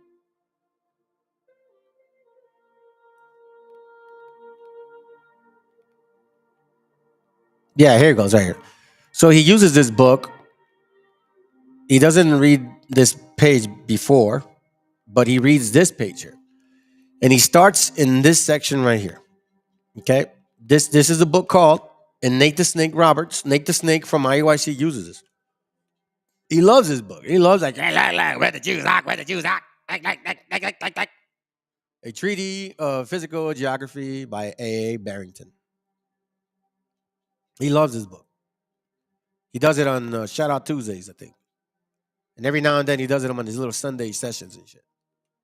So he says here, okay? He doesn't read page 296, but he reads page 297. So watch what he says. Thus, the Jews are a people who have ever, according to the prophecy, dwelt alone. No, hold on a second. Let me go here. Now, in the cases where we have mentioned, there's a complete similarity of hue. The argument from intermixture is further refuted by historic knowledge.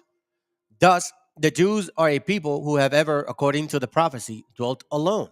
Okay? It says here, dwelt alone. Right? According to his prophecy, dwelt alone.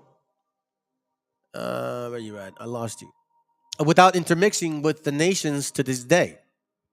Now, this separate race, all descended from brown ancestors. Brown ancestors. How's that even possible? How is it descending from brown ancestors, family?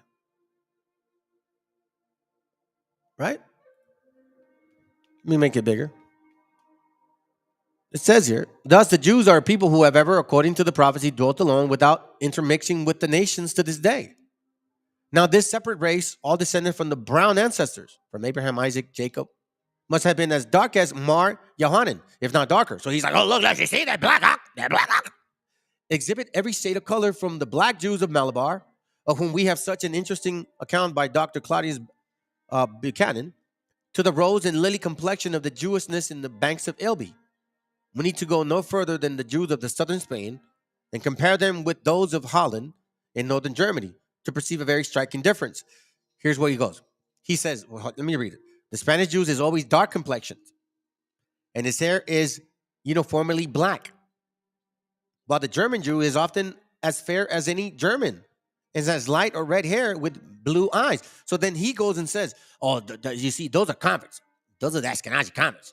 But these right here, the Spanish Jews, he doesn't even call them anything. He just calls them Jews. But based on what we're seeing here, they're calling them, the Spaniards, those are Sephardic Jews. That's what they're saying. So here, they don't call them Sephardics. They don't call them Ashkenazis. They just say the Spanish Jews is always dark complexion, and the Germans are not. The various shades of color observable among the Negro or African race tends to be the same conclusion. So here's where he gets all, like elevated, because supposedly they're dark skinned. But again, he's saying that these Jews, which are Sephardics, standard-wise based on the name, that those are black people, and those are the Judites that are here in America that are in the 12-tribe chart. Let's continue. Have one without the other. And who lived where, and not all Jews neatly fit into these two categories, not by a long shot. Mizrahi Jews, for instance, are largely from the Middle East, and they share many customs with the Sephardic Jews. So much so that in Israel, many think of them as one group. And then there are Ethiopian Jews, Italkim, and many others. But in America, these are the two biggest groups of Jews.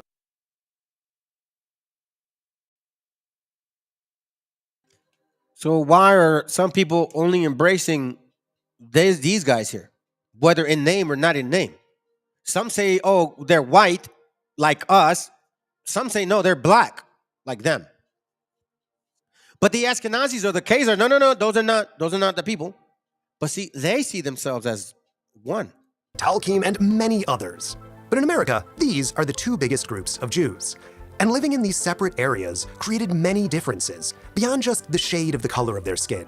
Number one, the food. Bagels, matzo ball soup, gefilte fish, kugel, all Ashkenazi. They come from countries where Ashkenazi Jews used to live, and they're still served in those countries under different names. Think cold weather Eastern European fare. Adafina, shakshuka, mufleta, all Sephardic. Coming from warmer countries, they're often more colorful and might actually be spicy. In other words, both groups have taken on and adapted dishes from the countries where they lived. There are foods that both groups eat, such as variations of challah and cholent, but even those can look quite different. And importantly, both groups have a long tradition of keeping kosher, the Jewish dietary rules. But even within that, there are notable differences. On the holiday of Passover, for instance, while neither eat bread, Ashkenazi Jews also don't traditionally eat kitniot, which includes all of these.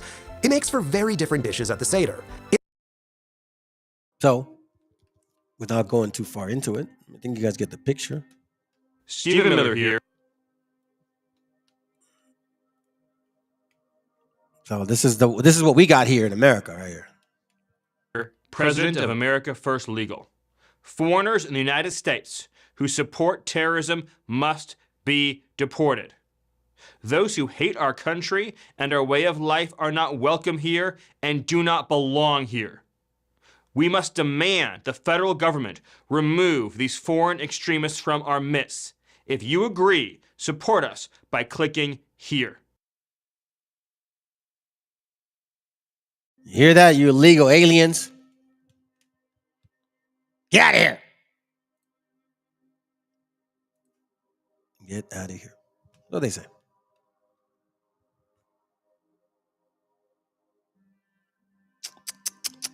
Let me continue here real quick.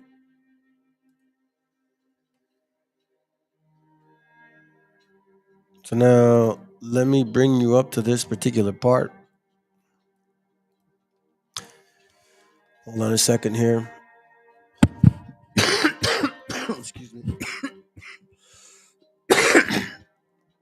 What brought me back to that point? I'll tell you what brought me back to that point.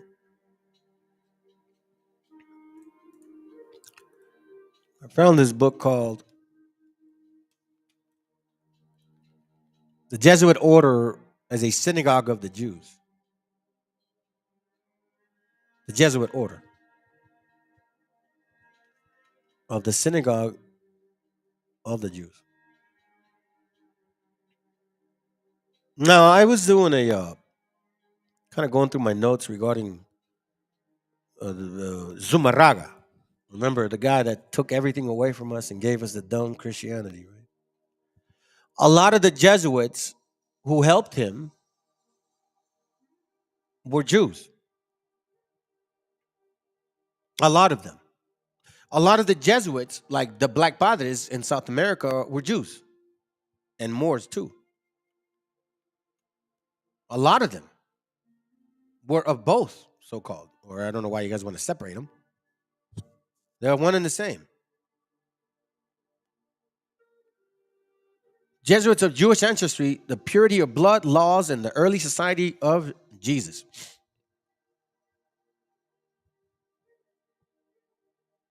This is what led me back to this.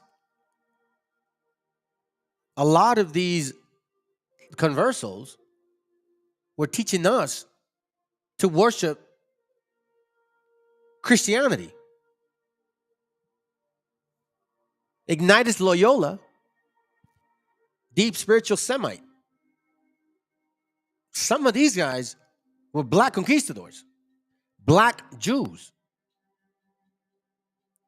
Southern Jews, which in some people's title, they would be Sephardic Jews. BHIs would call them black Jews. They don't call them Sephardics. They just call them black Jews.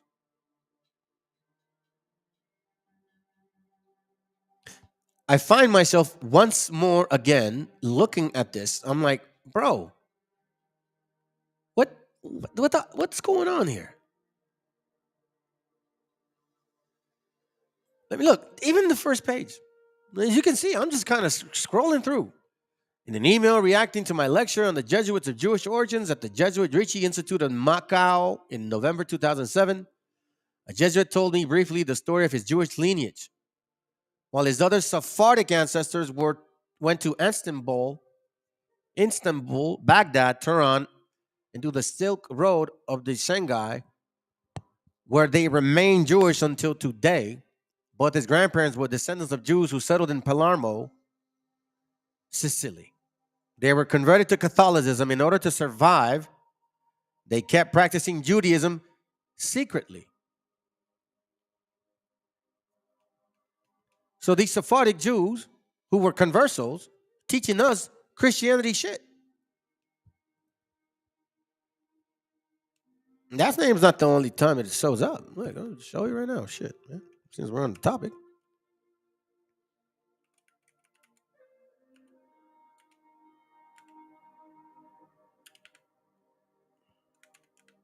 See, how do you spell it? I don't even know how you spell it. Was it in the first page or what?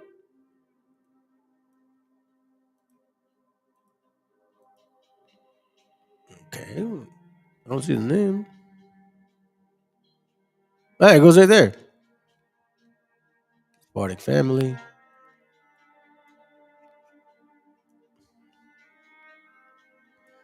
It's funny how the Most High works, man. It's like I'm just reading and studying, and it just brings me back to these people again. They're involved. These are Jesuits. These are Jesuits. Look at this. Conclusion. Their admixture analysis indicated mean in proportion to North African, Sephardic Jewish components. Can't have one without the other. Let me show you this book here.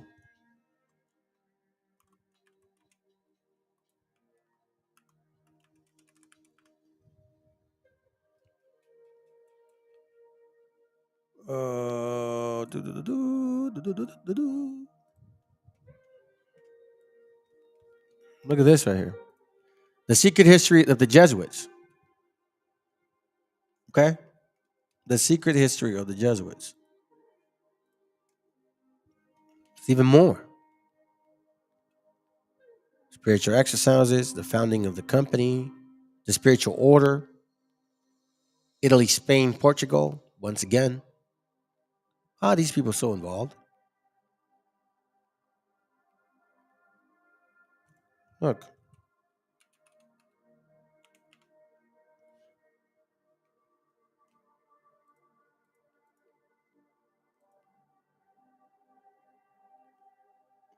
See?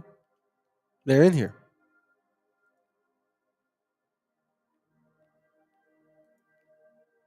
Jewish friends, the Jews, Jewish.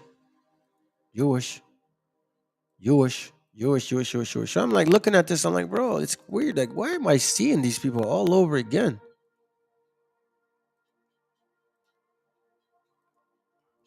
Can't have one without the other.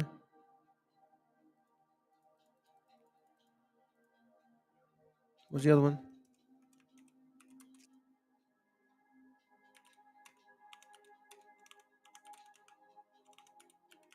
No?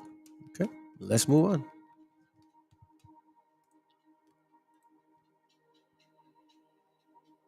Check this out.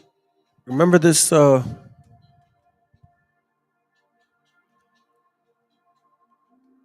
book, The 13th Tribes, Khazar Empire? So if these people, they want to claim Amalek and they want to claim they're the people of the Bible and stuff, right? But we know what the conversion was. We know that they converted. But see, the funny part is that Khazars relate to Gog and Magog. This is on page 20. Noah had the Gregorian or Armenian scribes, whose country, as much for older culture, had been repeatedly devastated by Khazar horsemen. A Gregorian chronicle echoing an ancient tradition identifies them with the hosts of Gog and Magog. Wild men with hideous faces and the manner of wild beasts, eaters of blood.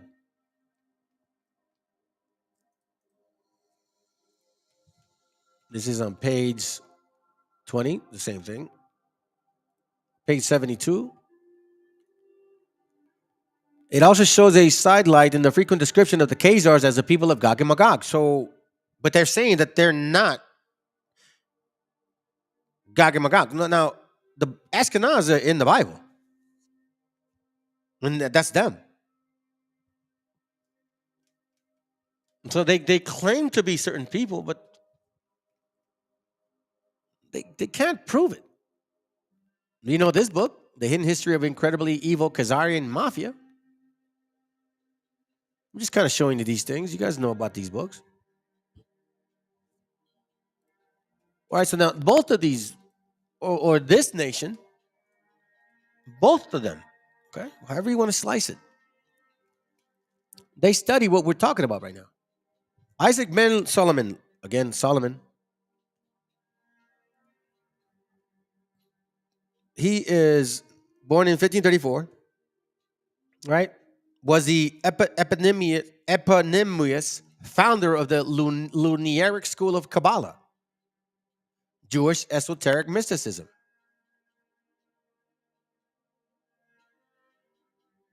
Okay? So this guy, in 1570, he went to Safed in Galilee. I'm sorry, hold on a second. Let me go up.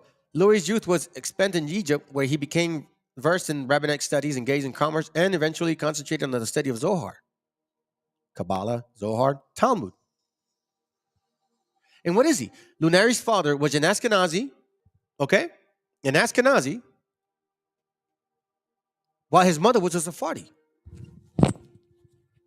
Iberian, North African, Jewish stock.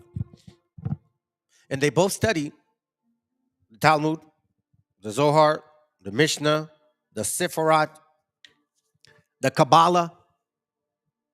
They both do.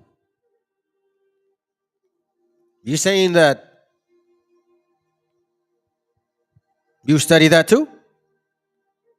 Because these Jews in Europe, black or white, however you want to slice them, they studied this because they knew who Maimonides was. Remember earlier we read Maimonides? Remember Maimonides? Remember this book?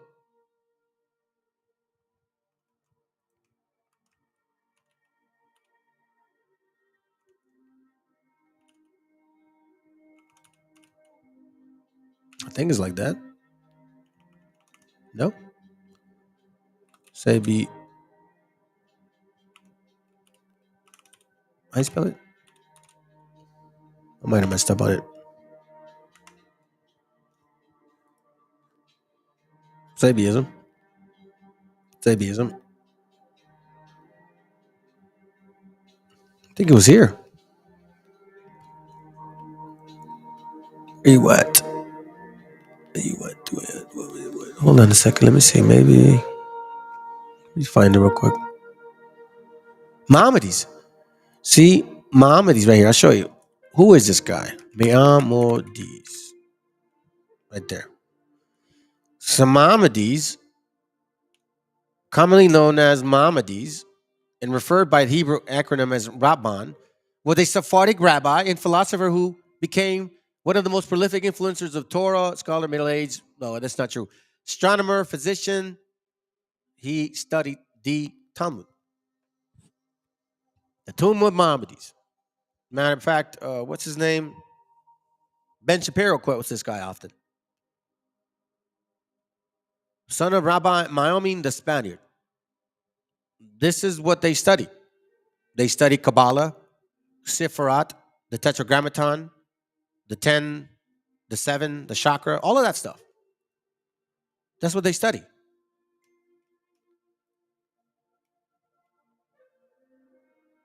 That's it right here. Look, I'm telling you. The Kabbalist movement, the Zohar, like all of that stuff, man. This is who they are. The infinite light made simple. This is what the Kabbalist teachings are. The infinite light. Know that before the emanations were emanated, the creations were created. There was a supernal, simple light feeling of all existence. There was no vacant space, yada, yada, yada. This is how they explain the creation. But that's what when you read the Talmud, the Zohar, all of that, that's all it is. It's just the explanation of the space. Mysticism, they call it. Mysticism, they call it. But then you start getting into these particular people, and they're like, wait a minute, hold on a second. So now, Eliphas Levi. Eliphas Levi, I'm like, whoa. Now, Baphomet, remember Baphomet?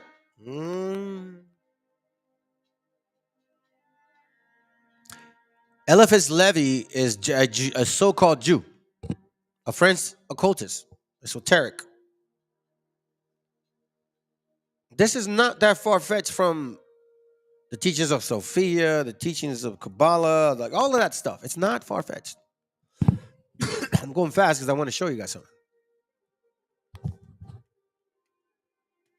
And then when you read that Syphilis Levi, then I'm like, wait a minute, that sounds too much like Sabbatai Sevi, who he called himself the Messiah. Upon arriving in Constantinople in February 1666, Sabbatai was imprisoned in order of the Grand Revisor. He was a Sephardic as well. Ashkenazi Sephardic, there's no difference. I know you guys want to make a difference. There isn't. There isn't a difference. Now we know that even if they claim to be Jews, right? Revelation 2:9 says it clearly that they're not. And we also know that from this book here that we studied, we know that they really couldn't prove that they were. Here it goes right here, page 141. Let's just get to it. I showed you guys this. Written in 1739, okay? So you can see it, 1739, okay? Long time ago. It says, so he goes and explores who these people are, and he finds out that this is what he found out. The answer I have then to make you in a few words about this affair is that these Jews, northern and southern, have furnished me with nothing. Black or white, have furnished me with nothing. Ashkenazis or Sephardics have furnished me with nothing that one can draw any use from. And indeed, what could they say to Christians that the Christians do not already know? As well as they. Have they any secret source or any immediate revelation? Who are those people that pretend to teach each other? On the contrary, they are they are a poor sort of creature, so filled with false notions, so conceited of their monstrous ideas, that I would never advise young people to have any commerce with them for the fear of receiving from them some ridiculous prejudice. 1739. 1739. That should say a lot. This too also. You see, that's why I say, like, sometimes I like to be right, and sometimes I don't. Sometimes I don't like to be right. But today, I'm happy that I am. Let me show you something real quick. This is from the Lost Tribes of Myth. Okay? This is a Jew, so-called, writes this for you guys to understand. Maybe you're simple, maybe you're not. I don't know. If the shoe fits, wear. Page 282, it says, Herodotus, remember what the other book said in 1739. They can't prove who they are, okay? Herodotus is supported by the contemporary Obadiah, who declares that the exiles from Halah in Habar or Habar shall possess the lands of the Canaanites, coast peoples, as far as Seraphath. And the exiles of Jerusalem who are in Sepharad shall possess the cities of the Southland. Right? Remember that. Okay. Now, in Sargonite times, the Sepharda are part of the Medo-Cimmerian invasion in the southwestern Media. In the time of Darius Hestapades, 200 years later, which is around 530, something like that, I think, they appear in Western Asia Minor, in southern Bithynia, and in the adjacent river lands. This includes the Parthenian river regions, whence it appears that the previously cited Gomer migration that overran the Hittite Cappadocia seems to have had the Sepharda as its advance guard, and to have pushed them thus to the west of Cappadocia. Here's the point. But how far? How far west? For Judaism, for more than 2,000 years, has been using Sephardim as a name for Jews farther west. And they have mistakenly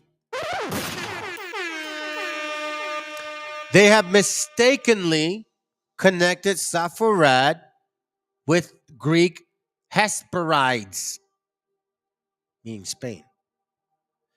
Two recent discoveries clear the whole matter up. Excavations at Sardis, Asia Minor, proves that Sephard was an older name of the city. And a Lydian bilingual inscription identifies Sephard with the Aramaean name Saparad, which is the Babylonian Saparda, Elamite Isparda, the Esparda of Behustine inscription. So the Saparda were in Sardis, not in Spain. So the Saparda was in Sardis, and their name was identified with the city in early Persian times.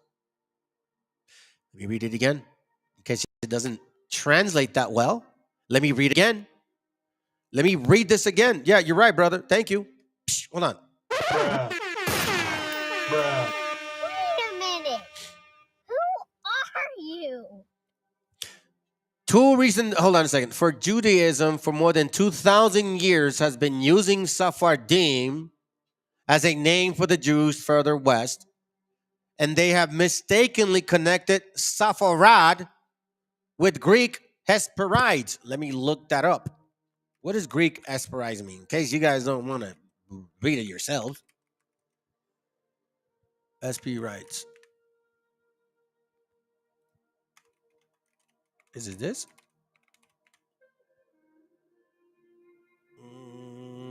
Yep, it is. Look. Hesperides, the garden of Hesperides was a sacred garden. The orchard goddess Hera delivered Aeschylus, blah, blah, blah. Atlas mountain range, northwestern Africa. However, Apollonius Rhodes placed the garden near Greek Raphaker Strabo, believed it was located in Tarsus in southern Spain. So once again, for Judaism for more than 2,000 years has been using Sephardim as a name for the Jews further west, and they have mistakenly connected Sepharda with the Greek Hesperides, meaning Spain. Now, by the way, this lost tribes a myth. Okay, this book here, I want to show you because I just want to show you. I want to show you this book here. Hold on, excuse me. Here, The Lost Tribes a Myth by Morris. I'm sorry, Prolegomena by Morris Epstein, Alan Godfrey, Jews. Okay, so these guys here are saying that for 2,000 years, people been misunderstanding this name. Sephardim as a name for the Jews further west. They have mistakenly connected Sepharad with the Greek Asparagus. Two recent discoveries clear the whole matter up. Excavation at the Sardis proved that Sephard was an older name for the city, meaning Asia Minor, and a Lydian bilingual inscription identifies Sepharad with the Armenian name Separad, which is the Babylonian Separad, Elamite Espardad, and that's part of the Behustai inscription. So the Sepharda were in Sardis, and their names were identified with the city near Persian times. And if that's not enough, let's finish it with this. Let's read it. Hence, page 284, The Lost Tribes of Myth. Hence, Jews who use Sephardim as a term for the Jews of the far west must have begun doing so when those of the Sardis region were the farthest west, so that they may have been before the time of Darius. And it was many centuries later that Sephardim began to be used as Jews in Spain and in Portugal. And this must have been used because colonies from the Western Asia Minor shaped their later Judaism of Spain. The term Sephardim does not occur in the Talmud, the compilation of which began 740 years after the Darius tablets written.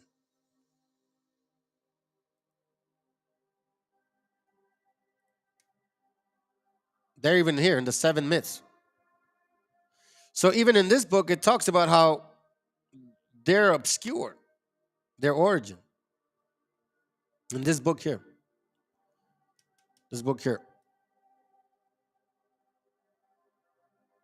That their origin is obscure. Obscure origin of Sephardim.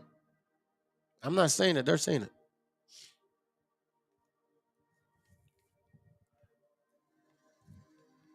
Now, we also know that these other ones that say, oh no, we're the Jews up, we're the Jews up, we're the black Jews up. Okay, sounds good. We know that they learned their teachings from this black Hebrew Israelite, black Israelite, and we know that this guy named Matthews, right? He was studying Kabbalist, spiritual Masonic affiliations. Arthur Matthews, Rabbi Arthur Matthews, which he, by the way, is also mentioned in the very same book that I just showed you guys, The Lost Tribes of Myth. And in this very book is the same book that, what's his face, Nate likes to use. He likes to use this book, the map. He likes to use the map. Right? He likes to use the map. Watch this. 254. He calls them fakers. These fakers, right? Where is he at?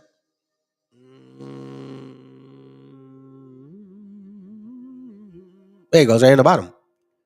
Rabbi Joshua Ford of the Second Orthodox Congregation, the Beth Abraham, was born in Barbados, West Indies.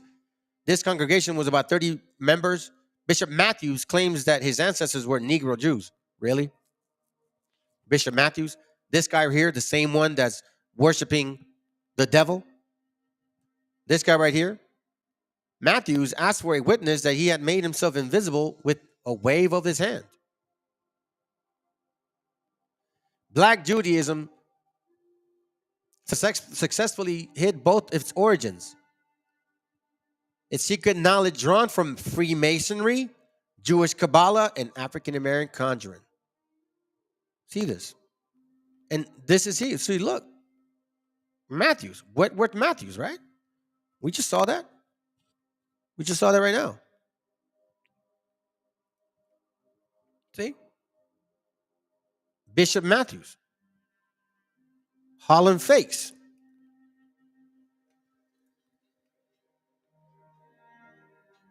One, two, three, four, 7. Okay. They got the star. We see the star. Borrowed from popular esoteric sources. Freemasonry, spiritualism, black nationalism, Orientalism. What else did they do? They also drew these things here. Kabbalah science, the hidden theology of black Judaism. 6 and 7 books of Moses. Emmanuel magic that claims to divulge the Kabbalah secrets. Hebraic sacred texts, diagrams, incantations. Moses became identified with Hermes Trismegistus. Look at this right here. This is what he was drawing. To conjure powers. That's what he was drawing. Matthews. This right here. This is his book. I saw you disappear with my own eyes. The hidden transcript of the New York Black Israelite Bry College. Jacob Dorman.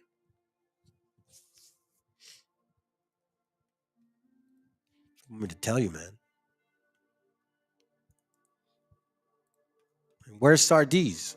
Since we're on the topic. Sardis is red ones, right? Asia Minor, capital of Lydia. Where's this at? Sardis, right? Now, this is another book. This is real quick. It's called the Religions in Society. Check this out. Interpretive essays on the conquest and presence. The origins of Spanish Jews, the Sephardims, is obscure. That's the book I was telling you. Whether black or white. They certainly predate both Aryan Christian Visigoths and Muslims, supposedly. Sardis.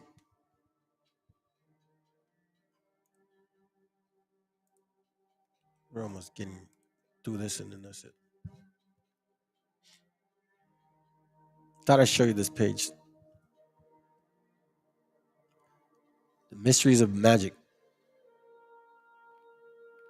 Eliphaz Levi. Once again. They deal too much with this demon stuff, man. You know what I'm saying? The Star, the Zohar, the Talmud, they deal too much with that. Too much for me. Too much for me. And then if you want to say that these are my hinted, then maybe we're not. You know what I mean? Shit, I've been called a white guy and an African now. I guess that's what it is. Let me embrace my shit then, I guess, huh? Because look, all I'm doing is reading. And then I keep running into the same people all over again. Who are these people that come from afar and teach us something that we're not supposed to be taught? 2 Kings 17:31, and the Advites made Nimbaz, Tartak, and the Servivites burnt their children in the fire of Adremelech, and Amalek, the god of Sepharvaim. Who are these guys? Let's look at this real quick. It placed in Assyria.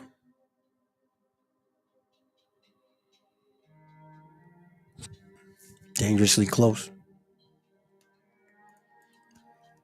Dangerously too close for my comfort. Too close for comfort, fam. Too close for comfort for me. And again, it goes back to the beginning of our topic. It says here, and I stood on the sand of the sea, and I saw a beast rise out of the sea, having 7 heads and 10 horns, and upon his horns 10 crowns upon his head.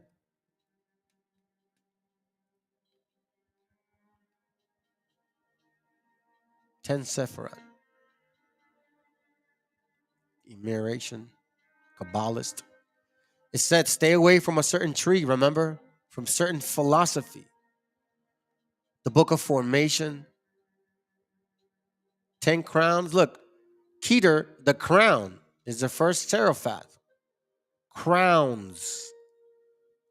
Crowns. 3 different levels. Heads. Long heads. Long heads. What you want me? I'm like, bro, for real? For real? Long heads? 7 heads and 10 horns. Long heads.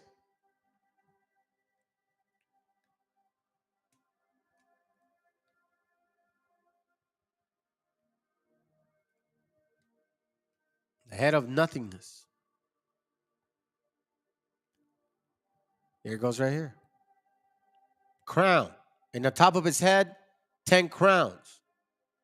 10 heads. 10 kingdoms. 10 philosophies, maybe? 10 understandings. I don't know. 10 trees.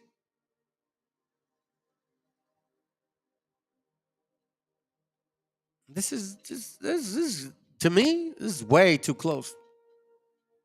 4 worlds. 4 kingdoms. 7, what is it? 7 heads, 7 chakras, 7 levels. I'm not saying there's anything wrong in a way that maybe some of you guys are reading it. What I'm saying is that the philosophy behind it is extremely powerful.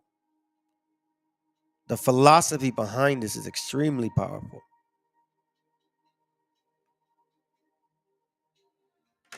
And extremely dangerous. And if you ask me, I'm not interested. Not one bit. So when you read, let's go to this again and let's kind of like just tackle it since we're on it. And I'll just go ahead and finish it. You know what I mean? Because I never really did. So when you go here and you read this and you say that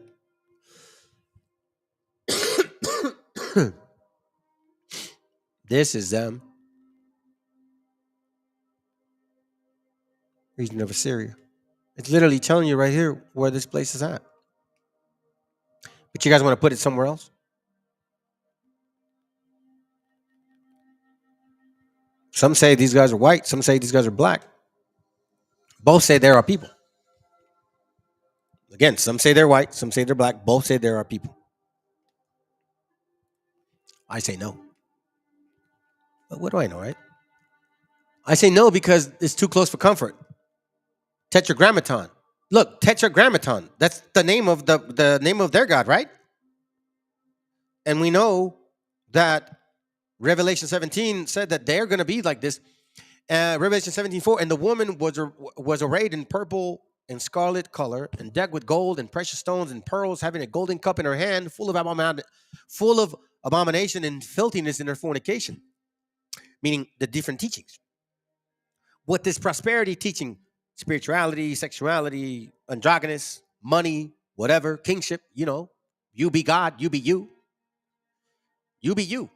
And upon her forehead was a name written. Her. What was that song? Remember she said, didn't he pray for her? The 2 peaks, the 2 mountains, the harlot, the horn, the mystery Babylon the Great, the mother of harlots, the abomination of the earth. I saw the woman drunken with the blood of her saints. Now we know this. We're starting to see this. This woman is not necessarily just a land. It's a metaphorical, a parabolic way of saying a spiritual, powerful, effeminate demon is behind all this. Look at this. This Sephiroth is connected to tarot cards. Look at Elaph. That's the first word they use in their Yiddish language. Fertilization. Freedom. You see this? Meaning. What is first? Too close for comfort. This is the Sephiroth names. Kether. That is the crown. See this? The crown.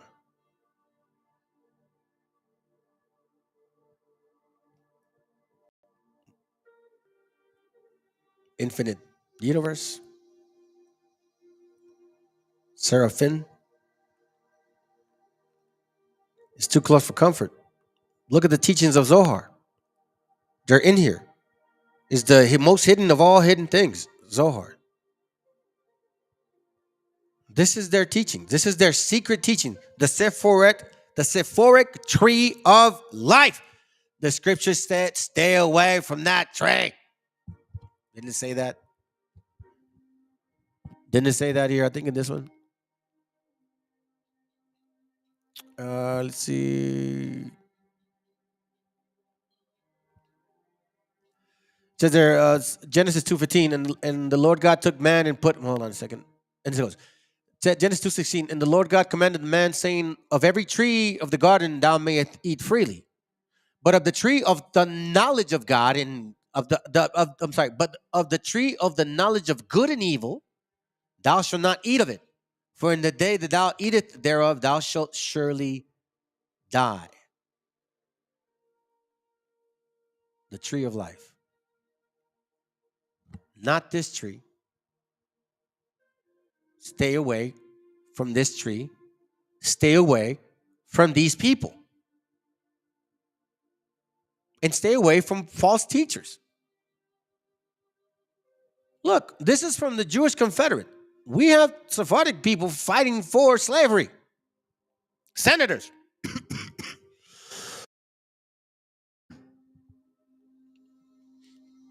It even says here what it means, man. What do you want me to tell you, man? Now, I'm going to end it with this because I'm basically done. But I want to show this to y'all. I'm going to show this to you guys real quick.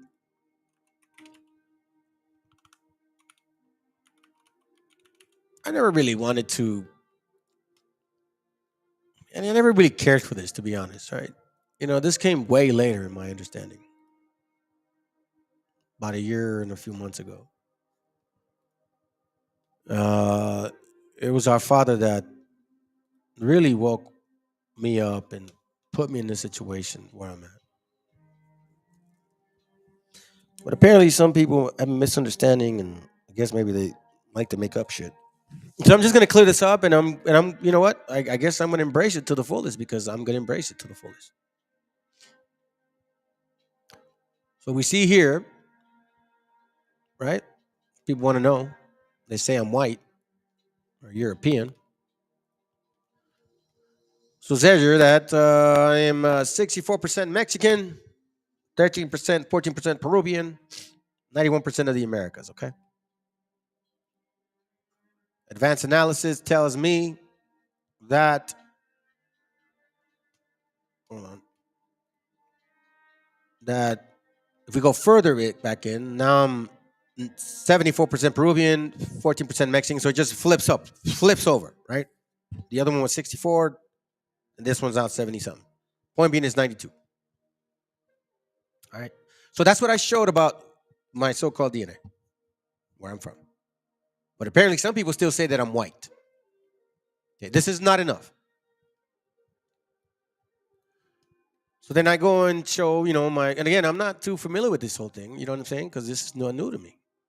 Then I go show up my so-called haplo and puts me here. And all of a sudden they say, oh, I want to be you white. So let me clear it up. So in case you guys ever do something like this, at least you may be able to answer your own questions. And nobody can go around assuming stuff without really investigating.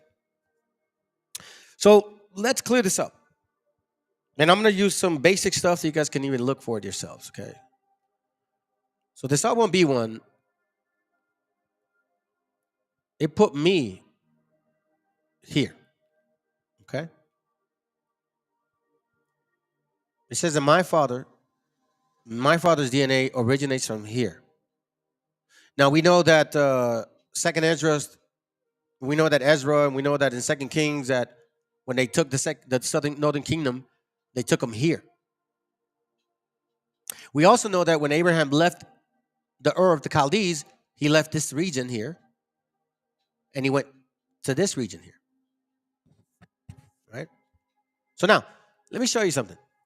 And again, that's what it says here. So I'm 92% of the Americas, but it says right slap in the middle of the, of northern Iraq, east southern Turkey.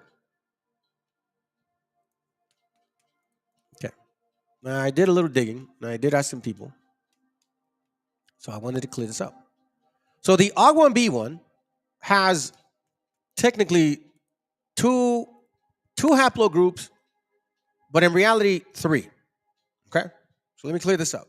Then we'll be done. So the haplogroup R1B, the majority, okay? Here it goes right here. I'll read it to you. Here, simple forms. It says R1B has 2 primary branches. The R1B1 L754 and the R1B2 PH155. Now, the R1B1 L754 has 2 major subclades, meaning that this splits in 2. And here's where it explains it. The R1B1 A1B MS269. That's one of these, which predominates in Western Europe, right? So it's, even though it's R1B, it's not necessarily the same one. So this out of the 2 has 2 splits, and one of them ends up in Europe. True.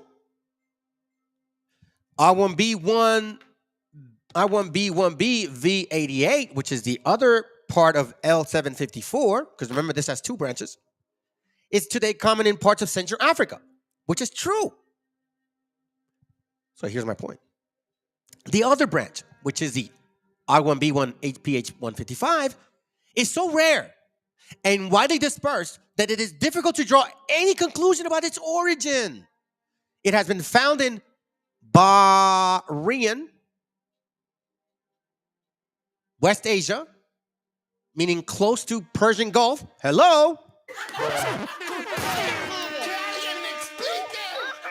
India, we know. Nepal, Bhutan, Ladakh, Turkey. Oh, schmackaroo. Hold on just a quick. Excuse my language. So this is Turkey right here. Right? Where's Turkey? Turks? Turkish people? Right? That's Turkey right there. So that there's a R1B that is predominantly in the regions of Turkey.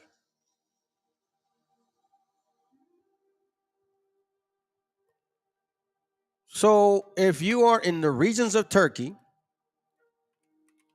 and this particular one is a very obscure one, like scattered, can't pinpoint its origin, right?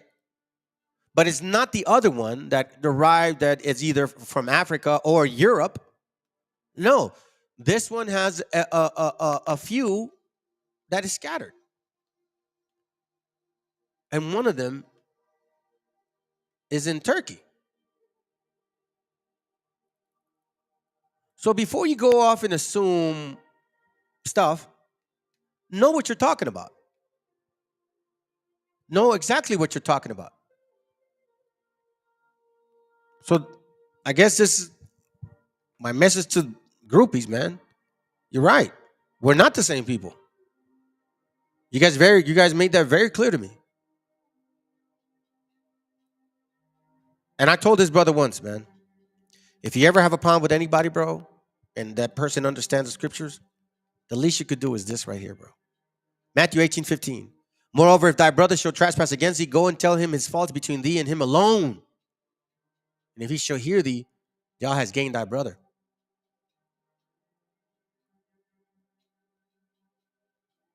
But if he will not hear, then take with thee 1 or 2 more. But you have to first talk to him. So yeah, that's my group. And yeah, some of them are from here and some of them are from here. But scattered ones are from Turkey area. And now we know that that's Turkey. Now we know. And again, know what you're talking about. Because I didn't make this up, and nor am I looking to fit in or anybody or anything, man. But I know this for a fact that the scriptures are leading me to something. And look at this right here. You see Haran? That's where our forefather Abraham dwelt. And my DNA puts me in that path. Not in Europe, not in Africa. And my class, which shows that we migrated from the east to west, happened before I did my so-called DNA. It just confirmed it, in a way. Anyways, man, hope y'all doing well. Hope it was edifying. Again, that's pretty much it. I know it took a while to get a class going, fam, and you can see my throat is kind of killing me. Consider this your sign. But I figured it had to be done. I'll try to see what I can do more in regards to classes and all, but I'll just base it on what comes up. I'm not gonna try to rush any more classes anyways. But there is one that I want to run into. A brother, he's been sending me some information interesting on some of these camps and their history. So I'm gonna go heavy on them. I really appreciate. Thank you, bro.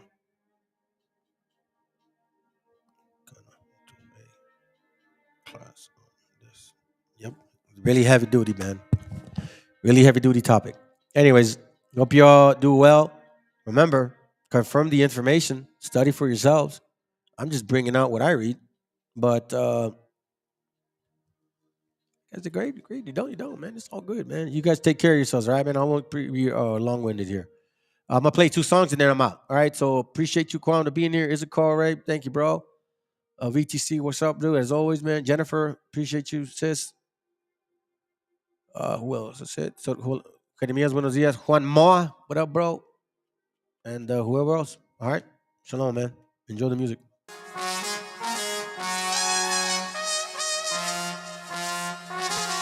Quise dar el paso enfrente al dolor, donde había gris empecé a vivir.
Ical, hijo, abre los ojos.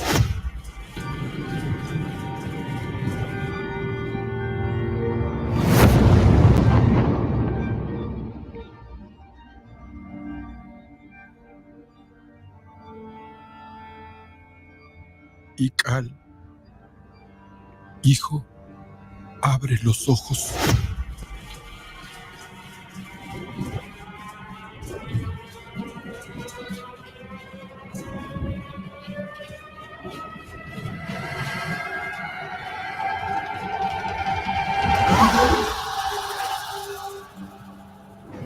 Tu cuerpo se queda con nosotros, pero tu espíritu debe seguir.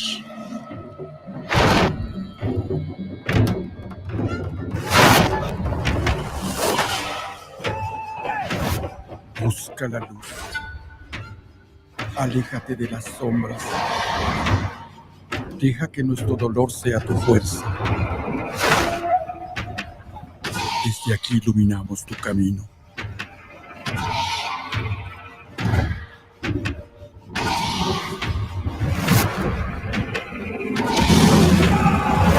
Lucha como nosotros ante esta pena tan grande. Yo soy tú. Tú eres yo.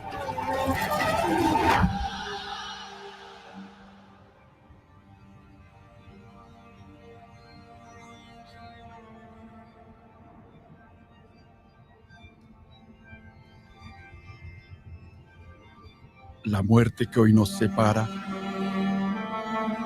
mañana volverá a unirnos. Eres libre, hijo.